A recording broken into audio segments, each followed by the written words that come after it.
Man, McElroy and Cubelic in the morning. It is NFL Draft Day, which means we have our on-show live mock drafts as we do each and every day one of the NFL Draft. We'll get that started here in just a moment. There will be no need for anybody to make the first pick. We know who that's going to be, and even though it's a mock, we'll let that ride as what it is, and then we'll get going. Also going to talk about some other things. Jordan Reed will talk draft with us at 7:40 this morning from ESPN. Adam Rittenberg. Interesting story about the entire Tennessee situation with the Iamaleava family. He's at 8 a.m. We got to find out what's going on with Oklahoma State because I feel like they're getting transfer portal guys from all other Power 5 schools, and that roster might be completely flipped. Their sideline reporter, Robert Allen, is going to be with us to talk college football at 8:30. The coach, Whim Sanderson, at 9. And then Rhett Lewis of the NFL Network joins us at 9:20 to talk more NFL draft. So we will roll through it today. We will begin our mock draft process. The first pick is the card is in, I guess, John. Should we let Damian read it? No. With the first pick in the 2025 NFL draft, the Tennessee Titans select quarterback Cam Ward, Miami. Let's go. Let's go. Super Bowl or bust, baby. Greg, there's really no choice here. We can talk about where he is compared to other number one quarterbacks. We can talk about maybe needs of the Tennessee Titans. I, number one, don't think that there were a lot of teams looking to move to this spot. There's not a lot of that guy that teams are going to go out of their way to move up to that spot for. And the Tennessee Titans do need a quarterback. So because of all of those reasons together, I really think that this was a no-brainer. No-brainer. And Titans need some buzz, man. No one watches them. They're the worst. It's literally they're the least buzzed about team. They have no fans. They need a new stadium. I'm serious. Like, y'all joke. They have fans, but it's just when they have no fans. When Don't start. No, you don't. When they're good, they have fans. They have Tennessee fans that are like, yeah, when they're good, I'll watch the NFL on Sunday. Like, they don't have fans. Yes, we do. No, you don't. Nashville is a transient community. They're getting it's a like stadium. Charlotte. It's like Charlotte with country music. So it's basically like LA. So let me tell you what you are you're Los Angeles. You're a Southern Los Angeles or a wannabe Southern Los Angeles because it's not even really that Southern anymore. Like, I like Nashville fine. I got no problem with it. A lot of good friends up there. Sounds like you're not a big at all. fan. I'm just calling it what it is. Like, there's no fans of the Tennessee Titans. There might be people that move there that remain fans of the place that they moved from. Are there fans of the Oilers that they moved with in happenstance cheer for the Titans? It's the same thing with the Panthers, dude. I lived in Charlotte for multiple years. Actually, shockingly, lived in Nashville for 3 years, 3 off seasons. So I know the area. I know the people. And yes, there are some people that grew up in Nashville that are Titans fans for sure. But it's the same people that are fans of the Panthers. Like, no one's really a fan of the Panthers. If the Bills are in town to play the Panthers, there's going to be more Bills fans there than the Panther fans. So same thing. Titans have no fans. They need some buzz. They need some juice. They need the most exciting player that they can find at the most important position. That's Cam Ward. Because their new stadium is not going to be filled up by the slap from Kentucky. Great breakdown of Cam Ward there. You're right. Moving on to the number 2 pick. I don't feel like John or Damian need to follow up with any of that. We got an entire geographical breakdown of the community. Cosign. Sure. Yeah. What he said. With the number 2 pick in the 2025 NFL draft, the card is in. The Cleveland Browns, speaking of lack of buzz. They have buzz just for all the wrong reasons. Are on the board, and Greg McElroy will have their selection. With the second pick of the 2025 NFL draft, the Cleveland Browns select Travis Hunter. Hey! Athlete, Colorado. Let's go. Dog pound. All right, so there are going to be a lot of knocks on the Travis Hunter pick. I think, by the way, I saw a guy that was on with us yesterday make a Michael Jordan comparison to Travis Hunter. Dude, some of the stuff I've heard about Travis Hunter is just absurd. Like, I mean, we need to relax. Just relax. No, I love Tannenbaum, and he was great on the show yesterday, but he made a Michael Jordan comp to Travis Hunter. Oh, is Travis playing baseball too? I think what he was saying was the way that the draft went the year Jordan came out, that he was passed up on, and that Travis Hunter is basically a guy you can't pass up on. But nonetheless, Craig, they need help in a lot of places. They have tried a lot of different things at wide receiver over the last few years, and none have really seemed to work out very well. I would imagine this would be a primarily wide receiver selection if you're making this pick and you're the Cleveland Browns. I think it's a wide receiver position. Well, I'm asking you. You made the pick. I think it's wide receiver. I think wide receiver at this point right now in the NFL is more valuable than corner. I don't feel like it's that difficult to kind of wrap your head around. Look what the receivers are making. Look what the highest paid corners are making. It's a pretty significant delta between the two. I think Travis Hunter's catch and run ability, his ball skills, I think all that make him an extremely intriguing prospect. At 180 pounds, I don't like him on defense. If he has to go meet in that division, go meet Derrick Henry at the line of scrimmage on 3rd and 1, he's got to come up because Henry gets pushed to the edge. You like that matchup? It's not fun. Giving up 70 pounds to the guy that you have to tackle? No, I don't like that. Wouldn't welcome it. Let me get the guy that can kind of take over the game on offense before we mess around and try to do too much with them on defense. Like defense is a luxury side. Is this also one of those picks? And you're speaking for the franchise here, but the way I think it should be a lot of time, it can be different at different times depending on your team, but where the Browns are, it definitely should be this best player available, best football player available. No question. Like guy who has the best chance to do more good things for your football team. Yes. Yeah. And for that reason, I think it works. I wouldn't push back against it. Wouldn't really be mad at it. So, I mean, there's no way they go Abdul Carter with Myles Garrett. He just locked up. I mean, if Myles Garrett had left, I could see them going Abdul Carter, but I don't see it happening. No, I would be with you there. That'd be a heck of a 1-2 punch. You ain't lying. Not many teams would welcome having to play against that and having to deal with that. So with that, the New York Giants are on the board. The card is in.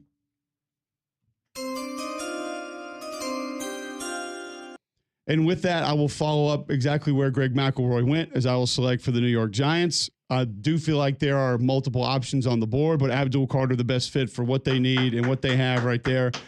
We would take the edge defender out of Penn State, who, as Greg mentioned yesterday, mild injury issues, and maybe not even injury, maybe when deciding to play and not deciding to play, there was just question marks around it. We didn't know exactly how it went. And could you use some help in the secondary? Yeah, only 5 interceptions last year. But a pass rush can help that more than anything. We all know that. It's not very difficult to figure out. You got Brian Burns, who hasn't really been what a lot of us thought he was going to be in the NFL. I think it's a position of need. I think it's one of the best players available, if not the best player available, specifically at a couple different positions that are all needs of the Giants. So we'll go Abdul Carter, edge out of Penn State, to the Giants. Anyone want to add anything on that selection? I think you just take best available at that point. I think in a perfect world, there'd be a game-changing quarterback for the Giants, but we're not going not quarterback one. here at So 3. That's not a you real can have thing. one in the second round and probably be just fine. Yeah. I'm with you there. And Abdul Carter, the number 1 player on some people's board. So you feel like you're getting value even at 3, being able to take him off the board. The New England Patriots are on the clock. The card is in with the number 4 overall pick. John Saber will make it for Robert Kraft. With the number 4 selection in the Mac and Cube NFL mock draft, the New England Patriots select Will Campbell. Let's go. Tackle. Let's go. Short arms. Greg's going to hate it. Greg's going to hate it. I love it. Let's go. Short I think arms. he's all around the best tackle in this draft. I know there's a lot of people that would disagree with that. There are a lot of people that are going to maybe feel like they can get more upside with different guys. I love Armand Membu. Greg, you made the argument for right versus left. Could you probably try to move him to left? He's got snaps over there, but he hasn't lived there. Will Campbell's they've tried lived to there. do that forever. That never works. Will Campbell's lived there. That's been his home. That's been what he is. There is an argument to be made for a Josh Simmons, in my opinion. I'll say this. I don't think there's an argument to be made for another one. He's the only other one I think you can debate here if you're just taking specifically a left tackle. But with Vrabel taking over, I love the pick. I think he's a tone setter. He has that mentality. He has a Vrabel mentality, and you want to bring that into the building, and you do it right there early in this draft. But you say short arms, no good. I would just be tempted to go with the defensive tackle over the offensive tackle. I think Mason Graham is going to give me automatic boost. And I think I think Will Campbell's a plug and play guy. He'll be in the league for 12 years. I just don't know if it'll be at left tackle. I'm not saying he slides to center, like some people have suggested. Like the last, how many? Like all of them. Everyone that's built like him as a left tackle is actually moved to center, except I don't know a single one.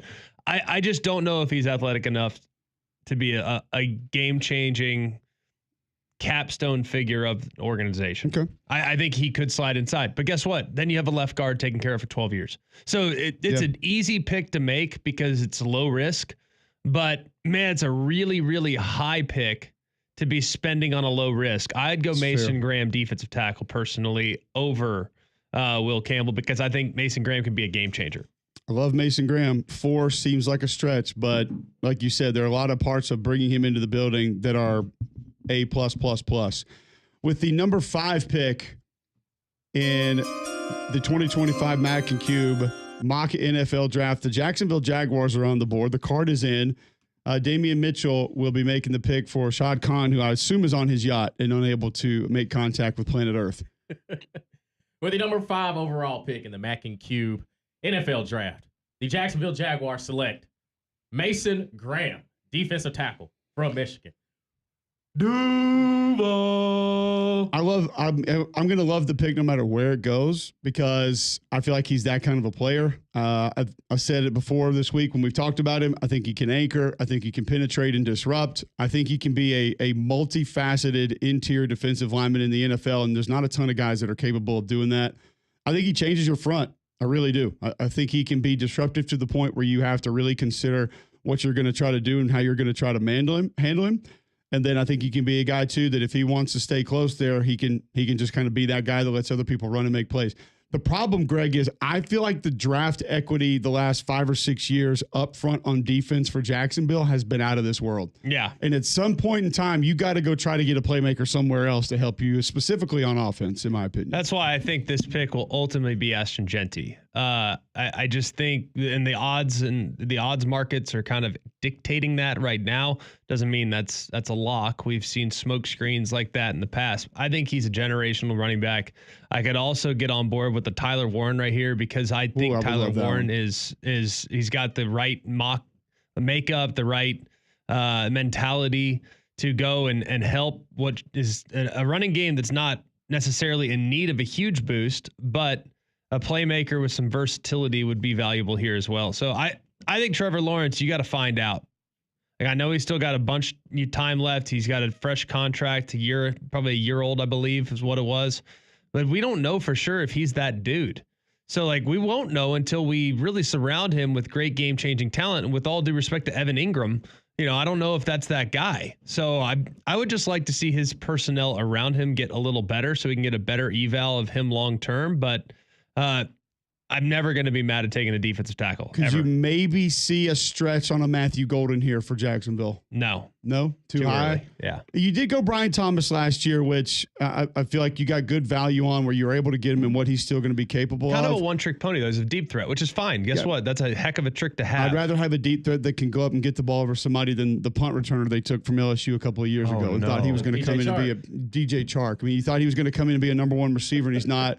You tried Leonard Fournette in the backfield. That didn't work. They've tried so many things on offense that didn't work that I feel like your selection of a tight end that is going to come in and be this, even if it's only B+ in the NFL, you're going to get it. I don't mind Mason Graham right there because, like I said, I think he's going to help any room. But you have put Shahad Khan's yacht of equity into the front 7 over the last 5 or 6 years. And at some point in time, you just got to look somewhere else. One place you never need to look somewhere else is for your HVAC service. You guys know the value of a Train and what you need and what you get with Train because that weather here in Alabama is unpredictable. That's why you need that reliability. Voted America's most trusted HVAC brand. Right now, you can receive up to a 10-year warranty on parts and labor on select Train home comfort systems. Find out more at Train.com. It's hard to stop a train. When we come back, the number 6 pick in this year's Mac and Cube mock NFL draft, the Breed are on the board. Greg McElroy will make that pick for them next on Jocks 94.5.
All right, welcome back in. McElroy and Cubelic in the morning, 7:19, Thursday, April 24th, right here on Jocks 94.5. We'll move back into our Mac and Cube mock NFL draft. You can watch live on YouTube. You can listen jocksfm.com. App is in your app store. iPhone, Android, download it for free. Tell your home smart speaker to enable the Jock skill. But before we move back into the draft, Greg, if you're looking to move out of your home, who should you call? That'd be Crocker Moving Search. They're a local company owned by an Iraq War veteran, Eric Crocker. Crocker believes in hiring movers you can trust to complete full background checks and run drug tests on every single employee. These are good guys, and you can trust them in your home. Whether you need your whole home packed up and moved, your company headquarters moved across the country, or you just want them to come rearrange your living room, these guys got you covered.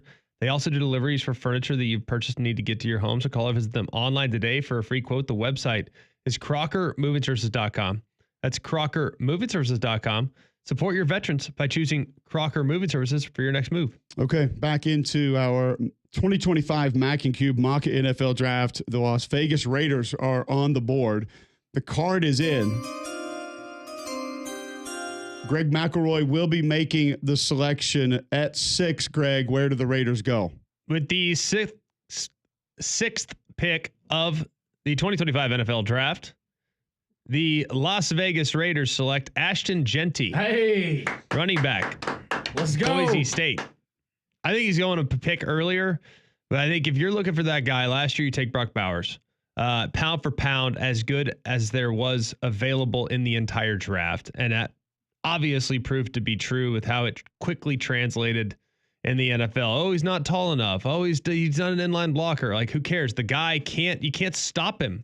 And they found different ways to get it to him last year, and it worked out amazingly well with average to below average quarterback play. So imagine what it would be like if the quarterback play was top 12 in the league.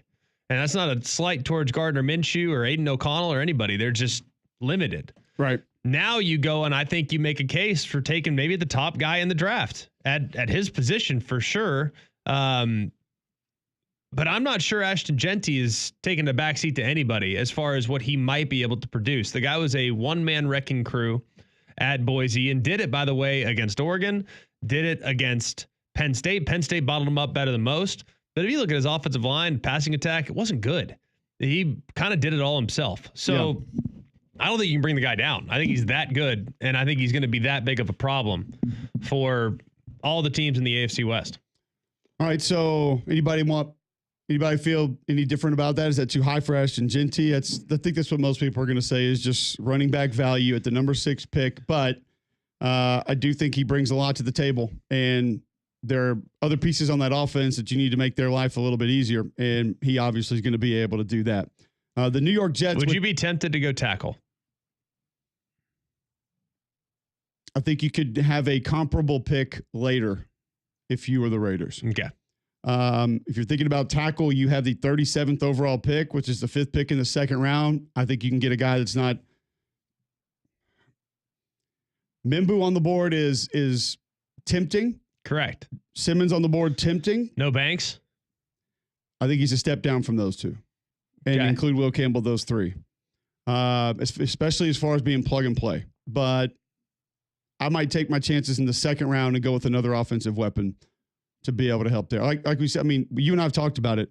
Normally, under regular circumstances, when a running back at Boise is doing the things he's doing, that offensive line's pretty sporty, and they have been a lot of times over the last, decade plus.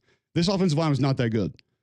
Ashton Genty made them good 95% of the time. So because of that, I feel like it's still a pretty good pick, and he's going to give you what you need at that spot for a couple of years. And here's the other thing that I'm thinking about with running back, Greg. A guy like Genty, is he going to be more valuable in his first contract or his second contract? Like him as a player? Second. I think because of the wear and tear, he might be more valuable in his first contract. So go ahead and overpay for him now.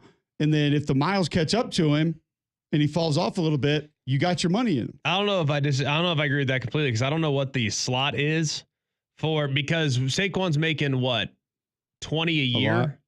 Yeah. I think this would make Genty like 10 a year at this price point, which is a lot of money. So I don't know. I could see the second contract maybe being slightly better value. If he reaches Saquon's level, then great. We're cooking. Yeah. Because I think Saquon, even prior to going to Philly, I don't think it was 20 a year before that. I think it was 15. So either way, I see your point Like, get the tread now. He's not an overly huge guy. He's not massive. He's not going to be a guy that's going to play 15 years, but you might get 7 or 8 good ones out of him. So get it now while it's good. I like the pick. Yeah. All right. The New York Jets are on the board in the 2025 Mac and Cube mock NFL draft with the number 7 overall pick. The card is in. Sometimes it becomes more difficult to make picks for teams that need so many different things. And while you could bounce this around and go a lot of different ways, I'm going to go Penn State tight end Tyler Warren. Love it. Love it. It doesn't hurt, by the way, that has been a fairly normal pick for the New York Jets. 5 tight ends in the first round in the common draft era, most by any team. So the most recent was Dustin Keller in 2008. I just feel like you get a guy that can help you in line a little bit. He's going to add some physicality, add some demeanor, can be a little bit of a gadget guy. You can move him, find matchups with him. And there's just not a lot of things that you can say that are drawbacks of adding Tyler Warren to your roster. I think he's one of the best football players, period, in this draft.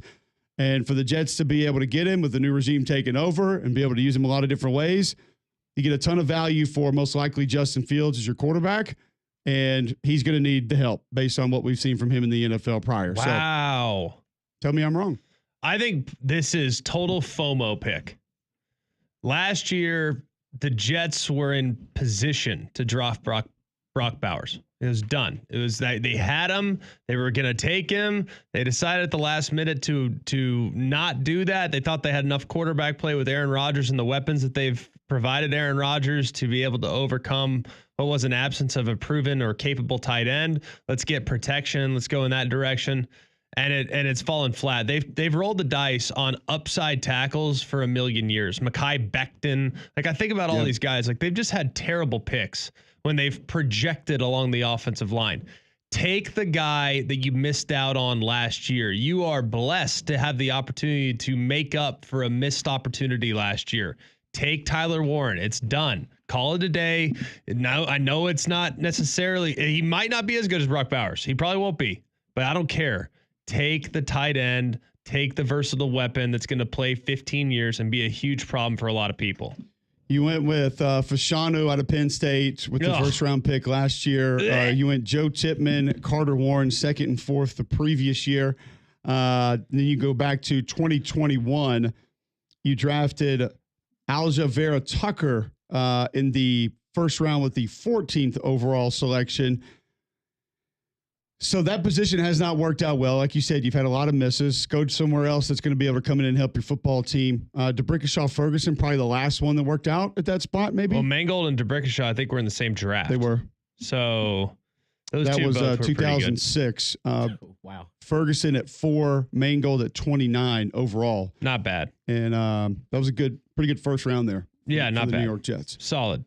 All right, so with the 8th pick in the 2025 Mac and Cube NFL mock draft, the Carolina Panthers are on the board. The pick is in. John Saber, where do you go?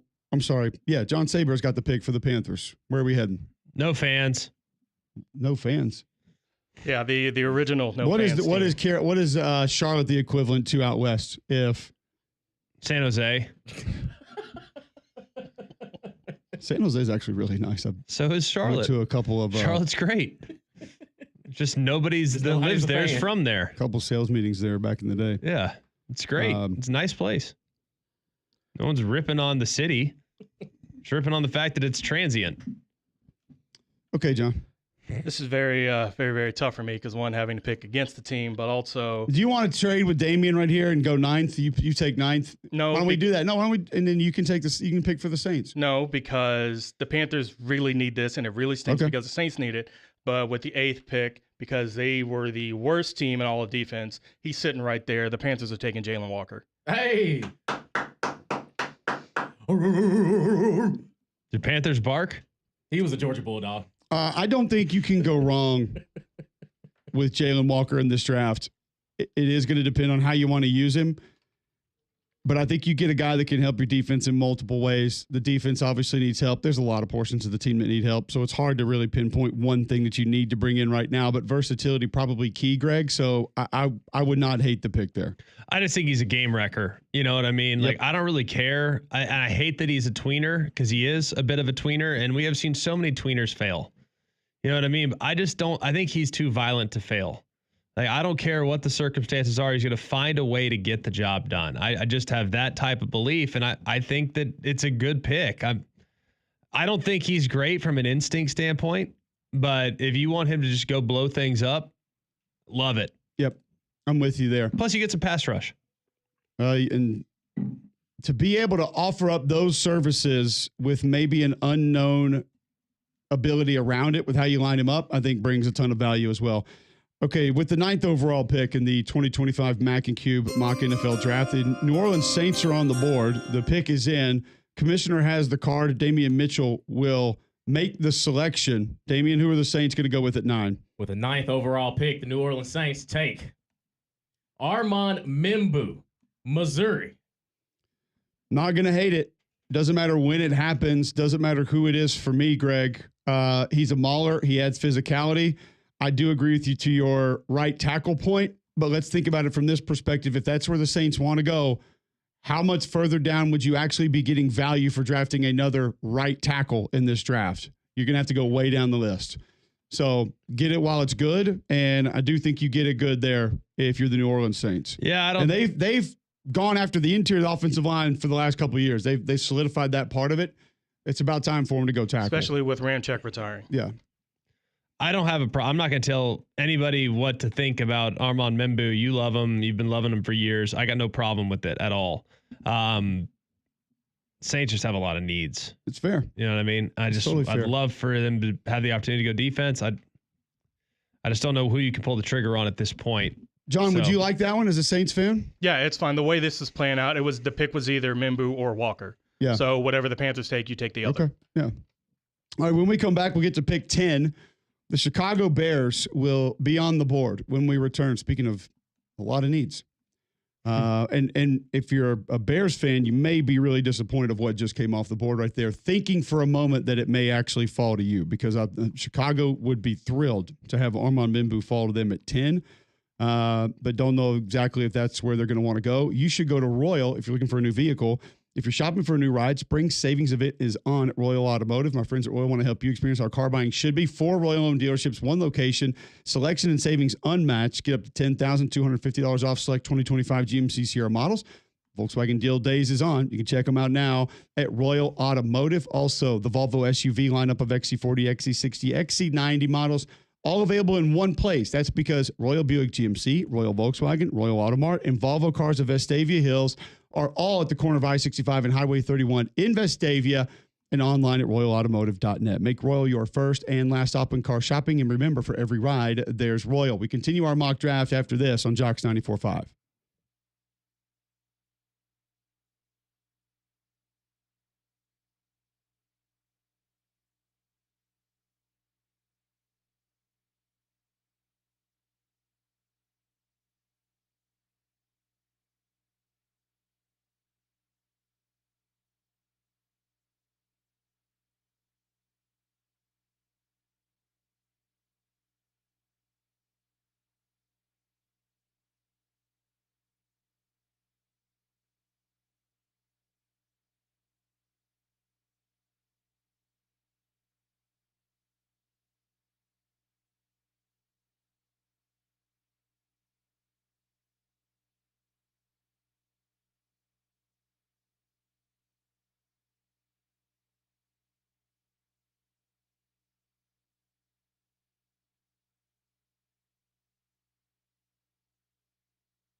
All right, welcome back in. McElroy and Cubelic in the morning. Just a few minutes away from Jordan Reed of ESPN to give us his thoughts on the NFL draft. But the Chicago Bears are currently on the board. Before we get to the Chicago Bears, a lot of guys going to be blinged up tonight for the draft, Greg. I hope they all stop by Bromberg's first. Yes, I do think that Bromberg's could accommodate. That we might need to order a few more natural diamonds, but I think that there's going to be plenty of those on display tonight as they're walking the beautiful red carpet there at the NFL draft. And if you want to get ready for a big event, you want to go buy something really special, something that's going to be in your family for multiple generations, highly recommend you going and checking out our friends at Bromberg's. Just amazing. The selection that they have and the sales staff that they have and just how easy they make it on you. I mean, I don't know anything about this stuff. I'm not going to lie. I know very little about jewelry. But I've become much more educated because I've gone through the process multiple times. And with it being wedding season, you got a lot of gifts that you're going to need to be purchasing. So highly recommend you going in there and checking out some gifts that you might be able to pick out for some people that you care greatly about around this wedding season. So go and check them out at Bromberg's in Mountain Brook Village and at the Summit. All right. Damian, you're up for the Bears. Is that correct? No, I'm up. The Chicago Bears on the board. With the 10th pick in the 2025 Mac and Cube NFL mock draft, Greg McElroy will make the pick for the Bears, and the selection will be. With the 10th pick of the 2025 NFL draft, the Chicago Bears select Josh Simmons, tackle, Ohio State. Let's go. There's a lot to like. I'm a big fan of him. I think he is probably the most athletic. Actually, you know what I'm going to say? Probably he is the most athletic tackle in this draft. The ability to change direction in his size, the ability to get out on screens in his size. There are just times, Greg, where that nasty streak that you want, it kind of dissipates. It goes away a little bit. And that bothers me some. I don't want to say he's lazy or doesn't get effort on plays, but it's just that killer comes and goes. And I would like to see it there on a more consistent basis. But when you're talking about a guy that's going to be able to keep up with the freak show pass rushers you're going to see in the NFL, athletically, he can do it. And when his hands are as strong as any in this draft, when he gets his hands on you, it is absolutely over. And he can move you. He stays a little upright sometimes in the run game, which I don't like, but it's a run game that was not really designed for mauling on a very consistent basis. But like I said, he's the only one you can make an argument was the best left tackle in this draft, in my opinion, because of that athleticism and the size to go with it. So I think it's a hell of a pick for the Bears. Well, if you look at some of the mocks, they have him way down the list, but I'm going exclusively off of your evaluation. I can't tell the difference between him and Kelvin Banks. I think they're both fine. I think Kelvin Banks looks the part. I think he's really solid. Pretty good in pass pro. You watch the finish in the run game a little more than I do. You have a franchise quarterback in Caleb Williams. You got to get him some help. They've done a good job of addressing the receiver position. I think now it's about addressing the protection. I kind of want to go with the athletic guy, to be honest with you. When I think about Caleb Williams' skill set, it makes a lot of sense to me that you want a guy that can kind of stay engaged for a little longer period of time because of how much off schedule he plans on playing. So I think going with a slightly more athletic guy, a guy that can run some as they kind of morph that offense into a little bit more of a college style offense. I think having a guy like that makes sense. All right, we will pause our mock draft for now, get Jordan Reed's thoughts on some of the picks that we have made, and ask him who maybe is the first Alabama player off the board, the first Auburn player off the board, and some other SEC news around the NFL draft. Don't forget about our friends at Train, though. Before we go to break, you need to know that Train is going to bring you the most trusted HVAC brand. And right now, you can receive up to a 10-year warranty on parts and labor on select Train home comfort systems. Find out more at Train.com. It's hard to stop a Train. Jordan Reed joins us next on Mac and Cube in the morning.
All right, welcome back in. McElroy and Cubelic in the morning. Going to go right to the Higginbotham Hotline. Welcome in Jordan Reed of ESPN, NFL draft expert. We have been running through our mock draft, Jordan, and we've gotten to pick 10, and we don't have a wide receiver off the board, which just seems crazy based on the last couple of drafts, the value of that position, and seemingly an endless amount of quality players at that position in the last few drafts. Where do you think the first receiver comes off the board tonight? Well, good morning, guys. It's definitely a pleasure being here, and happy draftmas to you guys for all that celebrate. But, yeah, I think it's very interesting as far as where the receivers are going to come off of the board. I look at the Carolina Panthers at 8. I think that's where potentially the first one could come off the board if they're looking for a weapon for Bryce Young. And then after that, you're looking at the Cowboys at 12. Even the Cardinals at 16. They're another team that could be in the receiver market as well. So it's very different from what we saw in last year's draft, where we saw 3 go inside the top 10 with Marvin, Neighbors, and then also Odunze. So I think that's one of the biggest storylines to watch is where the first one goes in this year's class. So many people are wondering also about the quarterback position, Jordan, and I just don't like any of them outside of Cam Ward. If I'm going to be honest, like if I had to bank my franchise, my billion-dollar, multi-billion-dollar franchise on the success of one of these guys that's not named Cam Ward, I have a really hard time doing it. So how do you see the quarterback position, and when does the run on quarterbacks begin?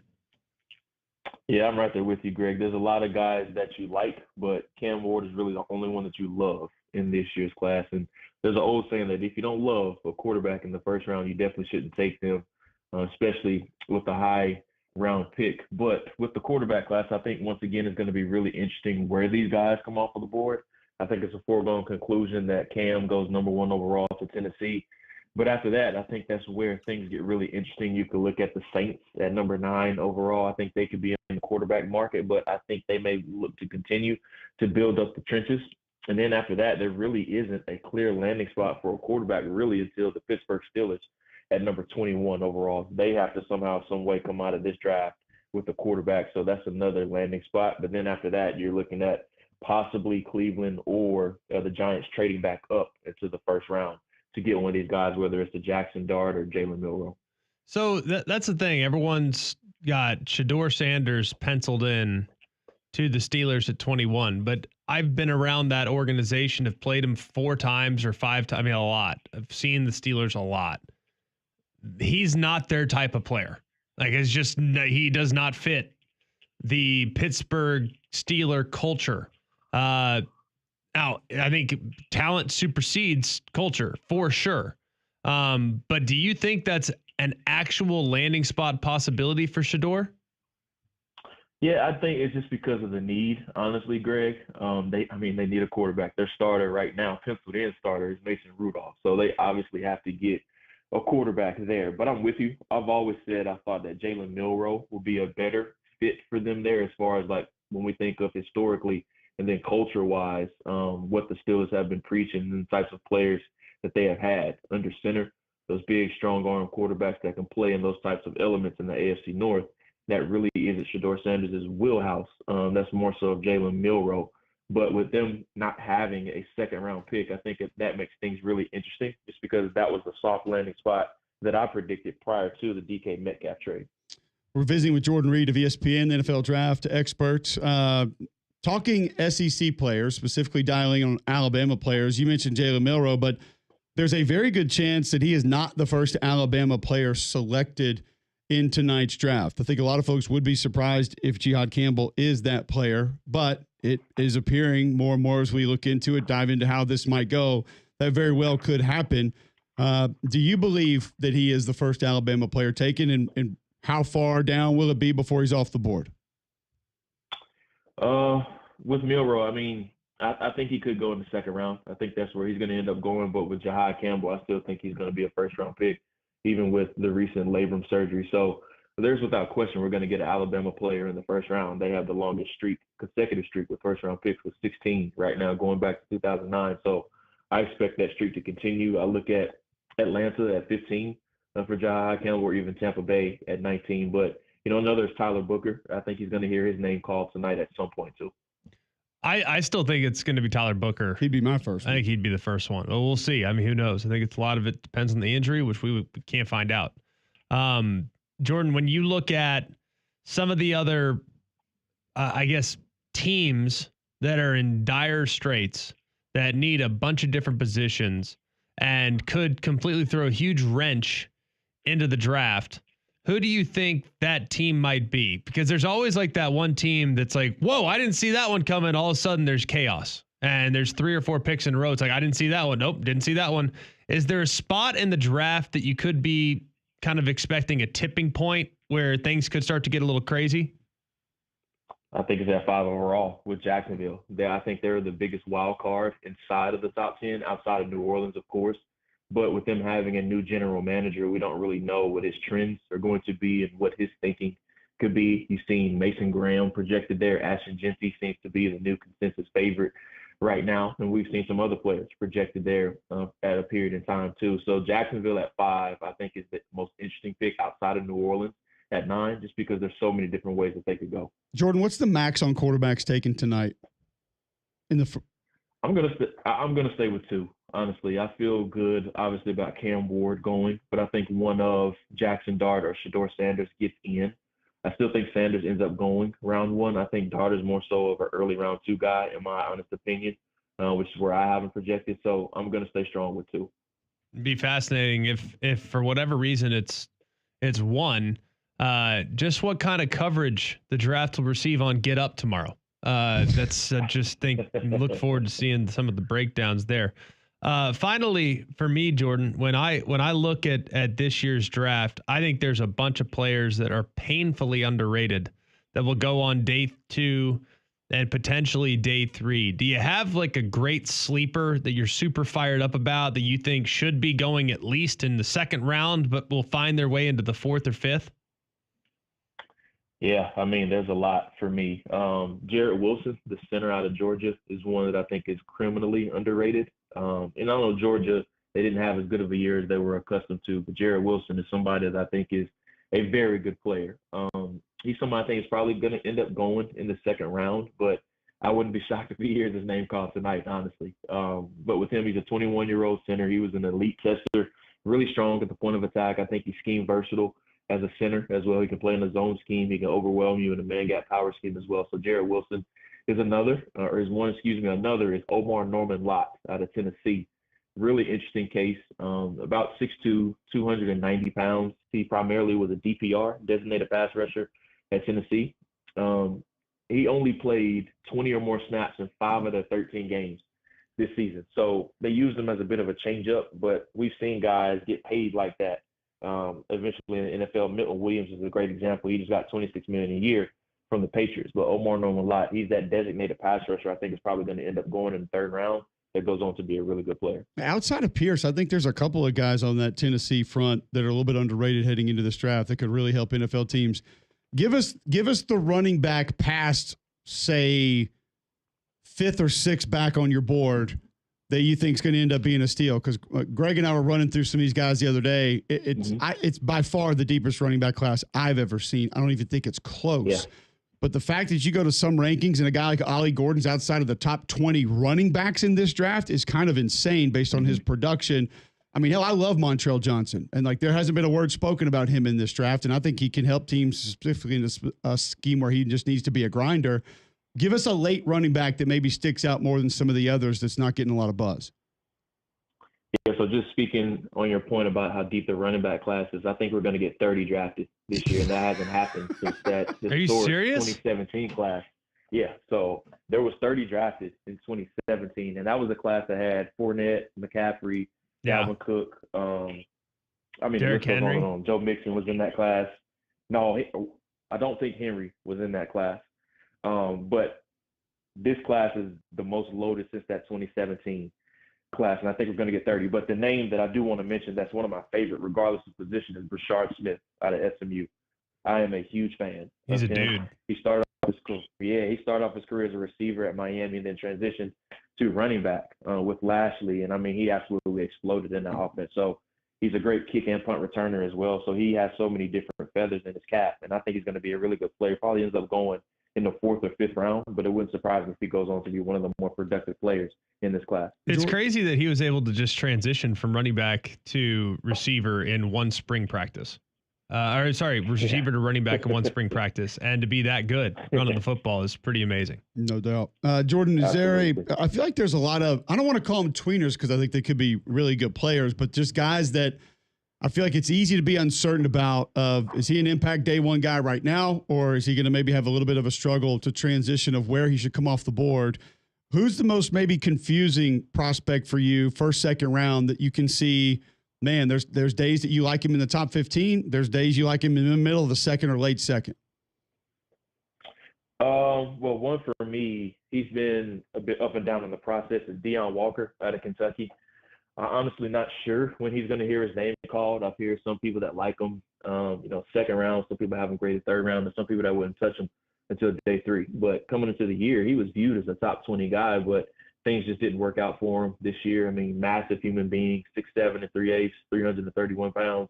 He has all the measurables that you want, but just really inconsistent as a run defender. Just needs to improve his pad level. So Deion Walker would be that guy for me. I was going to say, if you have a team that's going to live in 3rd and 15, draft him right now. I mean, he's your guy, but Wait, you like him in 3rd and 15? I like him as a pass rusher. Yeah, when he's getting lateral, yeah, and he gets to use the wiggle that he has. He's really good. 3rd and 2, 4th and 1, not always your guy. It's 6'7", 330. Think about that. He doesn't like short yardage. And ankle's about the size of my 7-year-olds. So the lower body is not necessarily a strength for him, but he's got some twitch, and when he wants to, he can play.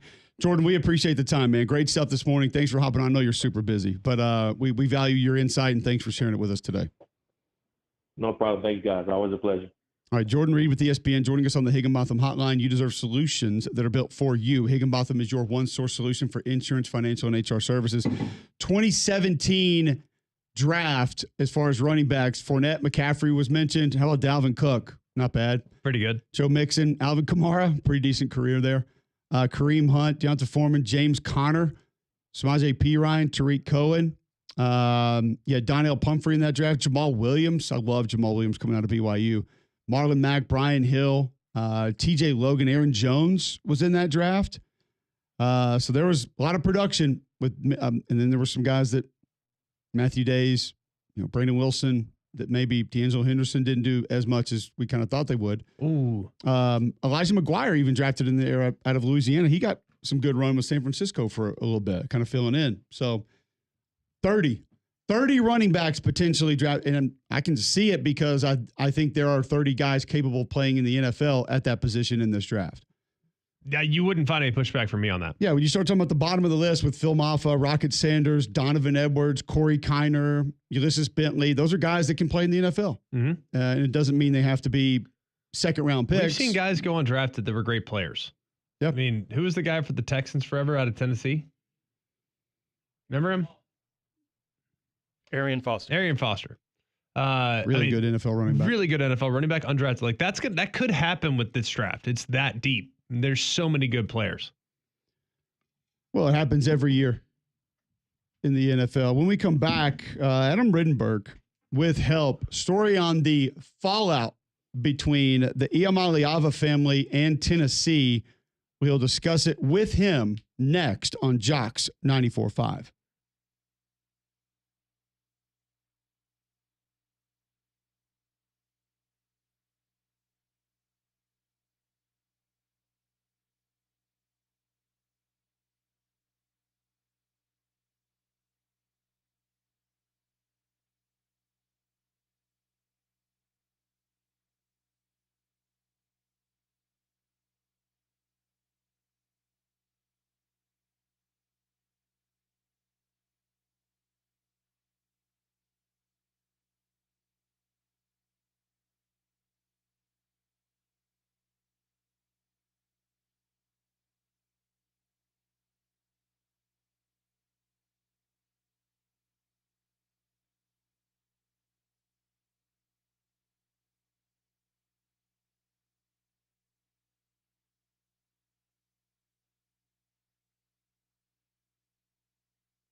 We will talk a little bit of transfer portal later this hour. Talk Oklahoma State with Robert Allen. Sounds weird, I know, but with what they're doing in the portal, it needs to be discussed. Adam Rittenberg will join us in just a moment to share details on his story that's up at ESPN.com now. First, I'll tell you about Gusty Goulas and the Gusty Goulas Group. If you're looking to get into a new home, you need to call the Gusty Goulas Group today. Brokered by eXp Realty, serve more than 3,000 home buyers and sellers in the greater Birmingham area. 205-542-1996. They have helped members of my family. They can help members of your family. Over 835-star Google reviews. Most agents start marketing after you list with them. Gusty's been marketing long before he meets a potential seller. That's why he knows what's coming available and knows what he can get for your home. Go to GustyGoulsGroup.com right now on your phone. Top of the page, smash a button, very little information. You'll find out how much your home is worth and what they think they can get for it. Since 2012, recognized both nationally and locally as Greater Birmingham, Alabama's #1 team in homes sold. 205-542-1996 or go to GustyGoulasGroup.com today. All right, let's go to the Higginbotham hotline now. Welcome in Adam Rittenberg of ESPN. And Adam, this story that you guys have up now on the Iamaleava family, along with exactly what's happening with the relationship at Tennessee, kind of how it fell apart, what's happening with it. What's the latest detail that maybe you have that's not out there for us to consume of how and why this thing went where it was? Yeah, good morning, guys. Thanks for having me on. I would just say on the UCLA side, that's where I did a lot of my reporting. They really were comfortable with adding not just Nico Iamaleava, but basically the family. I mean, that's what you're doing when you're bringing him into your program. And so there's obviously a lot of opinions about Nico. There's opinions about the people that are surrounding Nico, whether it's his dad or his advisors. Obviously, there had been a connection with Madden Iamaleava, who was committed to UCLA and then switched to Arkansas at the last minute and now is headed back to Westwood with his brother. But I think, in talking to sources at UCLA, they really felt that in their, vetting of Nico, they believe he's somebody who's not only going to help them on the field, but not necessarily cause any problems in the locker room, which a lot of people are wondering about after the way things ended at Tennessee. Now we'll wait and see if they're correct in that prediction, but I think there is a comfort level. And, for a guy like Deshaun Foster, this is a big deal. I mean, this is not a program that we talk about very often. It doesn't get a lot of attention regionally or nationally. And for them to add Nico and his brother, they may have solidified their quarterback situation for the future, or it could turn into a complete mess. I mean, all options are on the table here. What do you think was the appeal of Nico Iamaleava outside of the physical skill set, but knowing that Madden had already kind of left him at the altar, knowing that they'd already kind of been down the rabbit hole with the brother just 4 months ago and how uncomfortable that situation was, for them to go back to the well makes me think that maybe they didn't have a lot of faith in what they saw from Joey Aguilar in the spring. I don't really know if that's the case or not, but it just feels like they're taking on quite a bit of baggage, especially when they already got burned once by the Iamaleava family. What do you think, Adam? Yeah, Greg, that's all fair. And I'll address, first of all, the Aguilar part. I spoke with Deshaun Foster actually the day this was all going down on that Friday before the Tennessee spring game for a regularly scheduled interview. And he was very complimentary of Joey Aguilar and his experience and the way that he was adjusting to the offense that Tino Sinceri is installing. So at least outwardly, there was a comfort level. I think it's as simple as this, and maybe they'll be wrong, but they just think that Nico is a better player. And they're willing to deal with the other things. And I think there's also it's also important for your listeners and everyone to understand, like, UCLA is just a less pressurized environment than Tennessee. This is a program that had a lot of people would say a fairly encouraging 5-7 season. There's not a lot of places that you would say that, but the way they finished the year, I think there's a level of optimism, and they don't. Yes, there's always risk, but they don't feel like this is an unnecessary risk, and it has tremendous upside because they look at Nico as a guy that they certainly wanted out of high school. Everybody did in that region of the country. And he ended up really not having UCLA in his group of finalists. And now you're able to get that guy at least for a year, perhaps more than 1 year. And if you can elevate on the field and become a 7 or 8 win team, a lot of places that doesn't seem like a good season, it would be a good season for UCLA. And it's its move to the Big Ten under Deshaun Foster. So I think that's important context to understand that maybe they're not in the same type of position as a lot of programs where if you bring it in and it's a total disaster, that's the end of the world. There's that potential, but I think they also look at the more optimistic view of this, which is, hey, he could get us on the field to be winning 3 or 4 more games than we did last season. And then everybody's looking at UCLA in a different light. Adam Rittenberg of ESPN joining us on the Higginbotham Hotline. I understand where you're going with they're willing to accept what comes with Nico and Madden, the family, things of that nature. But and you may not have any idea to this. Like, to what extent though? Like, do you give them keys to the facility? Like, do they have a locker in the locker room? Like, is he on the headset during games? Like, what? How do you draw a line, or how do you know like what's out of bounds when you say, yeah, we're willing to welcome or we're willing to manage, deal with these things that come with it, because that could be an endless amount of headaches. Yeah, and that's the part that we just don't know yet. They really thought that Nico, from what they knew about him, was not a problem, not a guy that was going to come into a new locker room there and cause all sorts of problems. But obviously there are concerns, and you saw them play out at Tennessee about who's surrounding him. So you're talking about a young head coach in Deshaun Foster, a first-year offensive coordinator in Tino Sinceri. This coaching staff has turned over significantly from year 1 to year 2 under Foster's leadership. So you do wonder about the controls around that program and the fact that the family is from the area. It's not like they have to travel like they did to Tennessee. That was one thing that was pointed out in the story, is that Nico's dad was not around as much this spring at Tennessee as he had been previously. I think that's probably not going to be the case at UCLA, given where the school is located. So I think that's going to be an interesting thing to kind of observe, is whether UCLA is as optimistic as it is right now in fall camp, after the first maybe loss of the season, midway through the season, and end of the season. Are they going to have that same excitement that they have right now with Nico coming in the door? It'd be really interesting to see. When you look at the Big Ten as a whole, kind of taking a step back, I think Michigan will bounce back, but there are questions to me about their quarterback situation, regardless of how good Bryce Underwood looked on the flea flicker reverse. I think Michigan Ohio State takes a step back. Just, it's impossible to replace all those great players, and some of the unknowns that they have on defense, I think, is a question. Penn State's obviously a lock for a really good season. How do you kind of shake up the top of the Big Ten going into this year? Well, I think the important thing to remember is, and you guys understand this, is that, in most years, Ohio State still has the most talent in the Big Ten. And yes, there's a lot of new players in different roles, but the way that they recruit and the way that they operate their program, if you're just going to ask a coach, pick a team based on talent, most years it's going to be Ohio State number 1. So I'll say that, but there's certainly areas that they need to questions they need to answer, whether it's quarterback, whether it's the offensive and defensive lines. I think they've actually done really well in the portal.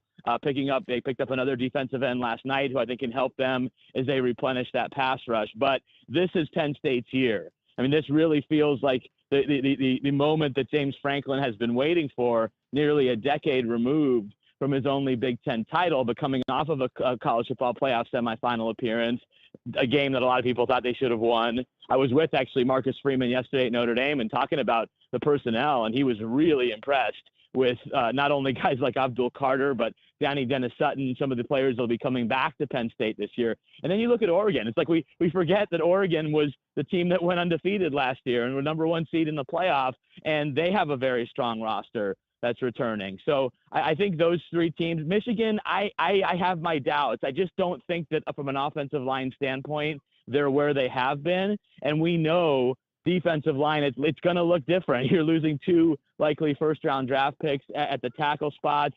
And even though I think that they have decent depth there, that's a group that might drop off. And this is a team that couldn't pass the ball at all last season. So I have significant questions about Michigan as a true playoff contender. We're talking with Adam Rittenberg on the Higginbotham Hotline. I want to go back quickly to the Tennessee side of the Iamaleava saga, and that is just what was the real mindset in the building moving forward with this year's team? Understandably, getting rid of the headaches, not managing and allowing someone to come in and push you around, not being able to force your hand. We're all on board with that. We get that. But I do think that there are some fans that are kind of losing sight of you are going backwards at a very important position pretty much regardless. What is the expectation? What is the thought of what they maybe could still be this upcoming season? Okay. Interesting thought. We'll try to get Adam back on. Just kidding. We lost you there, Adam, for a moment. Yeah, we lost you for a second. You guys Go ahead. got me? Yeah. Sorry. No, I was just saying that, I think it's important to look at this in the context of the entire offseason. And it's connected to Nico because there certainly was a concern maybe beyond the money that did Tennessee do enough to support him and upgrade the roster in this offseason? Or is the receiver spot not where they want it to be? How's the offensive line going to look? You're obviously losing a tremendous running back in Dylan Sampson, who was your best offensive player last year. So I think those things are all valid. I also do wonder, and I'm curious your guys' take, is that in the expanded playoff era, when you make a playoff appearance, I wouldn't say you're off the hook, but some of the pressure, at least to me, seems to be off for that next year.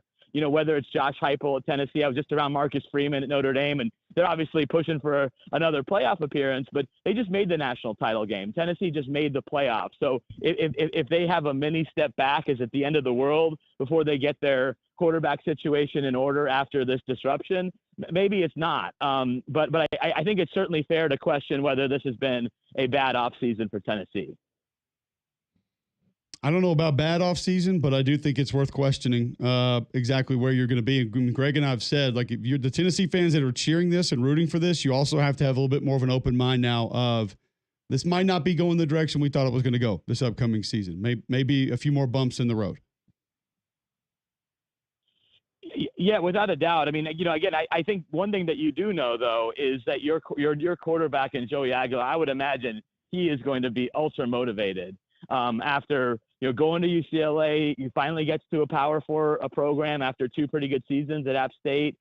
He's in line to start, and then his whole world gets turned upside down. So, and now he's at a higher profile program in Tennessee going into the SEC. So I'm really interested to see if he ends up being a great outcome to a pretty chaotic situation for Tennessee. You've talked to a ton of coaches, and I'm curious a little bit about Marcus Freeman's approach to this season. They just let Steve Angeli walk, which I think makes sense. I get it. I think Steve Angeli's a good player, and it'll be good for Syracuse next year in that offense, depending on what he has around him. But he's got a quarterback conundrum. He's got 2 pretty good ones. Seems like it's going to probably be CJ Carr, but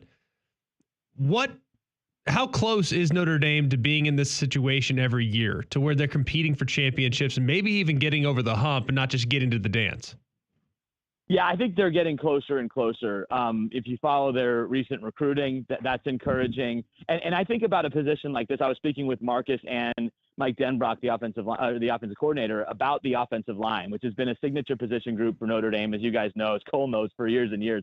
But you look at this year's offensive line, they returned 5 guys with starting experience, but I don't think any of them are seniors eligibility-wise. And so they are more comfortable playing young players, and they had to do that because of injury and other issues last year in a group that were accustomed to seeing a lot of veterans. So you have that offensive line, which will be dynamite. I mean, talking to Mike Denbrock, he is so excited about their potential. He's also more excited about the wide receivers. And I really think that the thing separating Notre Dame from winning national championships is having elite quarterback play and elite passing game. They have fallen off in both of those areas in different ways over the last 10 years or so. And I think that's why it's important, instead of going to the transfer portal again, to go with someone who you've developed, who you feel can be a long-term solution. And I do think that will be CJ Carr at the end of the day. And will there be some lumps and maybe a loss early in the year when you start off with Miami and A&M?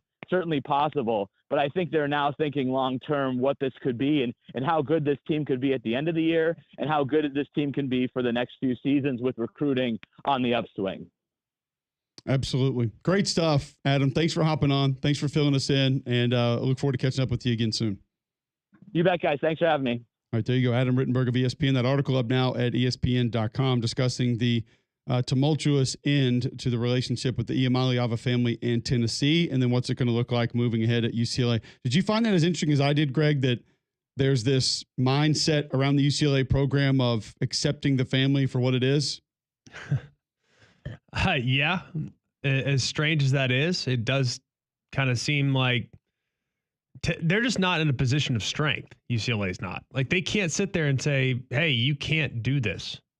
Fair. Like, I mean, so they kind of are desperate to be relevant, and they're second in their own city and can't fill the stadium and have all the challenges that you would imagine having as they transition to a new league. Meanwhile, Oregon was the number 1 overall seed. Washington's 2 years removed from a national championship appearance, and USC's USC. And USC's going to be good this year. Yeah. So it's like, we got to do something. And if we got to put up with this little chaos for a little bit just to have people talking about us in Birmingham, Alabama in April, like, we'll do it. Okay. Well, and you upgrade your roster also. Yeah. No one's really questioning that. We know that's going to be real. Okay. So when we come back, we'll give you some transfer portal updates and roll back into a little bit of our NFL mock draft. Before we do that, GMAC, tell our listeners about Family Care Dental.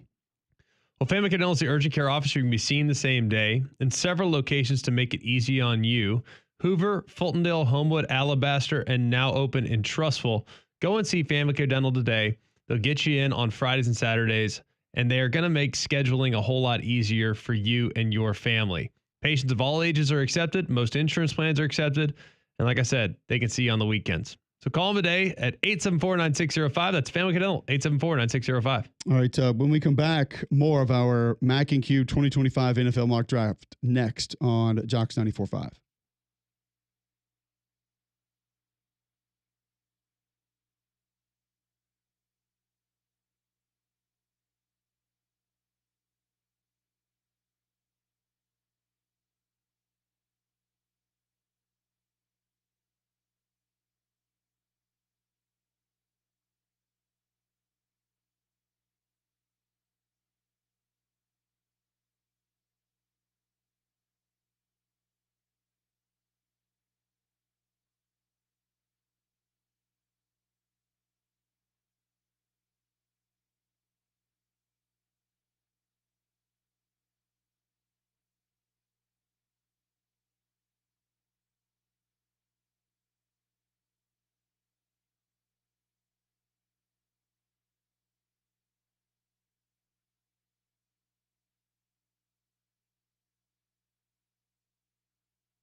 All right, welcome back in. McElroy and Cubelic in the morning. We will roll back into our 2025 Mac and Cube mock draft and then go back to college football, talk with Robert Allen, Oklahoma State sideline reporter, of just what's happening in Stillwater right now. The portal gets not the massive names, but numerous names from bigger programs that could come in and make a difference. And we'll see just his thoughts on it as we get to that here in a little while. But first, Greg, tell our listeners about Shannara Flooring. Shannara Flooring and Fu and his company have done a great job of building their company on a foundation of trust and integrity. And right now you can go and see the 40,000 square feet of Cortec flooring by Shaw that is in stock today. You can see it, touch it, feel it, and see just what a difference this flooring might make in your home. It's kid-proof, pet-proof flooring. It's a waterproof flooring that brings value to your home, and it could bring value to your business as well. It's the only dealer in the area that has this much inventory so that it can be installed today if you really needed it to. And they also can do 12 months financing with approved credit. So if you're thinking about making some changes to your floors, call who? Call Fu. Call them at 205-518-6423, or you can go online at fuandyou.com. All right, get back to our 2025 Mac and Cube NFL mock draft. The number 11 pick, the San Francisco 49ers are on the board. The envelope is to the commissioner. The pick is now available. And with the 11th pick, I will select for San Francisco. And we're going to go cornerback Will Johnson out of Michigan. I think the safest corner available in this draft based on a longer body of work. I think you lose Ward out of your secondary. There are not a ton of needs with this football team right now. Now you lose Deebo Samuel as well. So could you look at a Matthew Golden and maybe go with a weapon offensively? Probably, but I think defense is where this team wants to go. As you also lose Dre Greenlaw. You lose a couple of D tackles. So the defensive side of the ball is where I think San Francisco goes. Greg, and Will Johnson out of Michigan would be my selection. Yeah, really good player. Had a couple things banged up last year, but has been around for a while. Obviously, great culture in Michigan. So, you're bringing in a guy that will have a bit of a lunch pail mentality and will do what it takes to win. I think it's a great pick. The one thing that would be concerning to me would be he gambles. He rolls the dice, and that's okay. It just means you might get burned from time to time. That's all right. There's nothing wrong with that. But you're going to have a guy that will make plays, but a guy that might give up big plays as well. Still think he's a really good player and love. I think I love the fit too with San Fran's culture. I don't care as much about the gambling because we were 31st in red zone defense. I need guys that can cover when we're close to the goal line. We'll give up some long plays, but we need guys that can cover when teams get close to the end zone. Being tied for 23rd in sacks also makes me question it a little bit with a lot of edge guys on the board, but I don't think there are multiple elite edge guys in the first round like a lot of other people do. I think the two edge guys you would want are gone. So that's why I went there as well.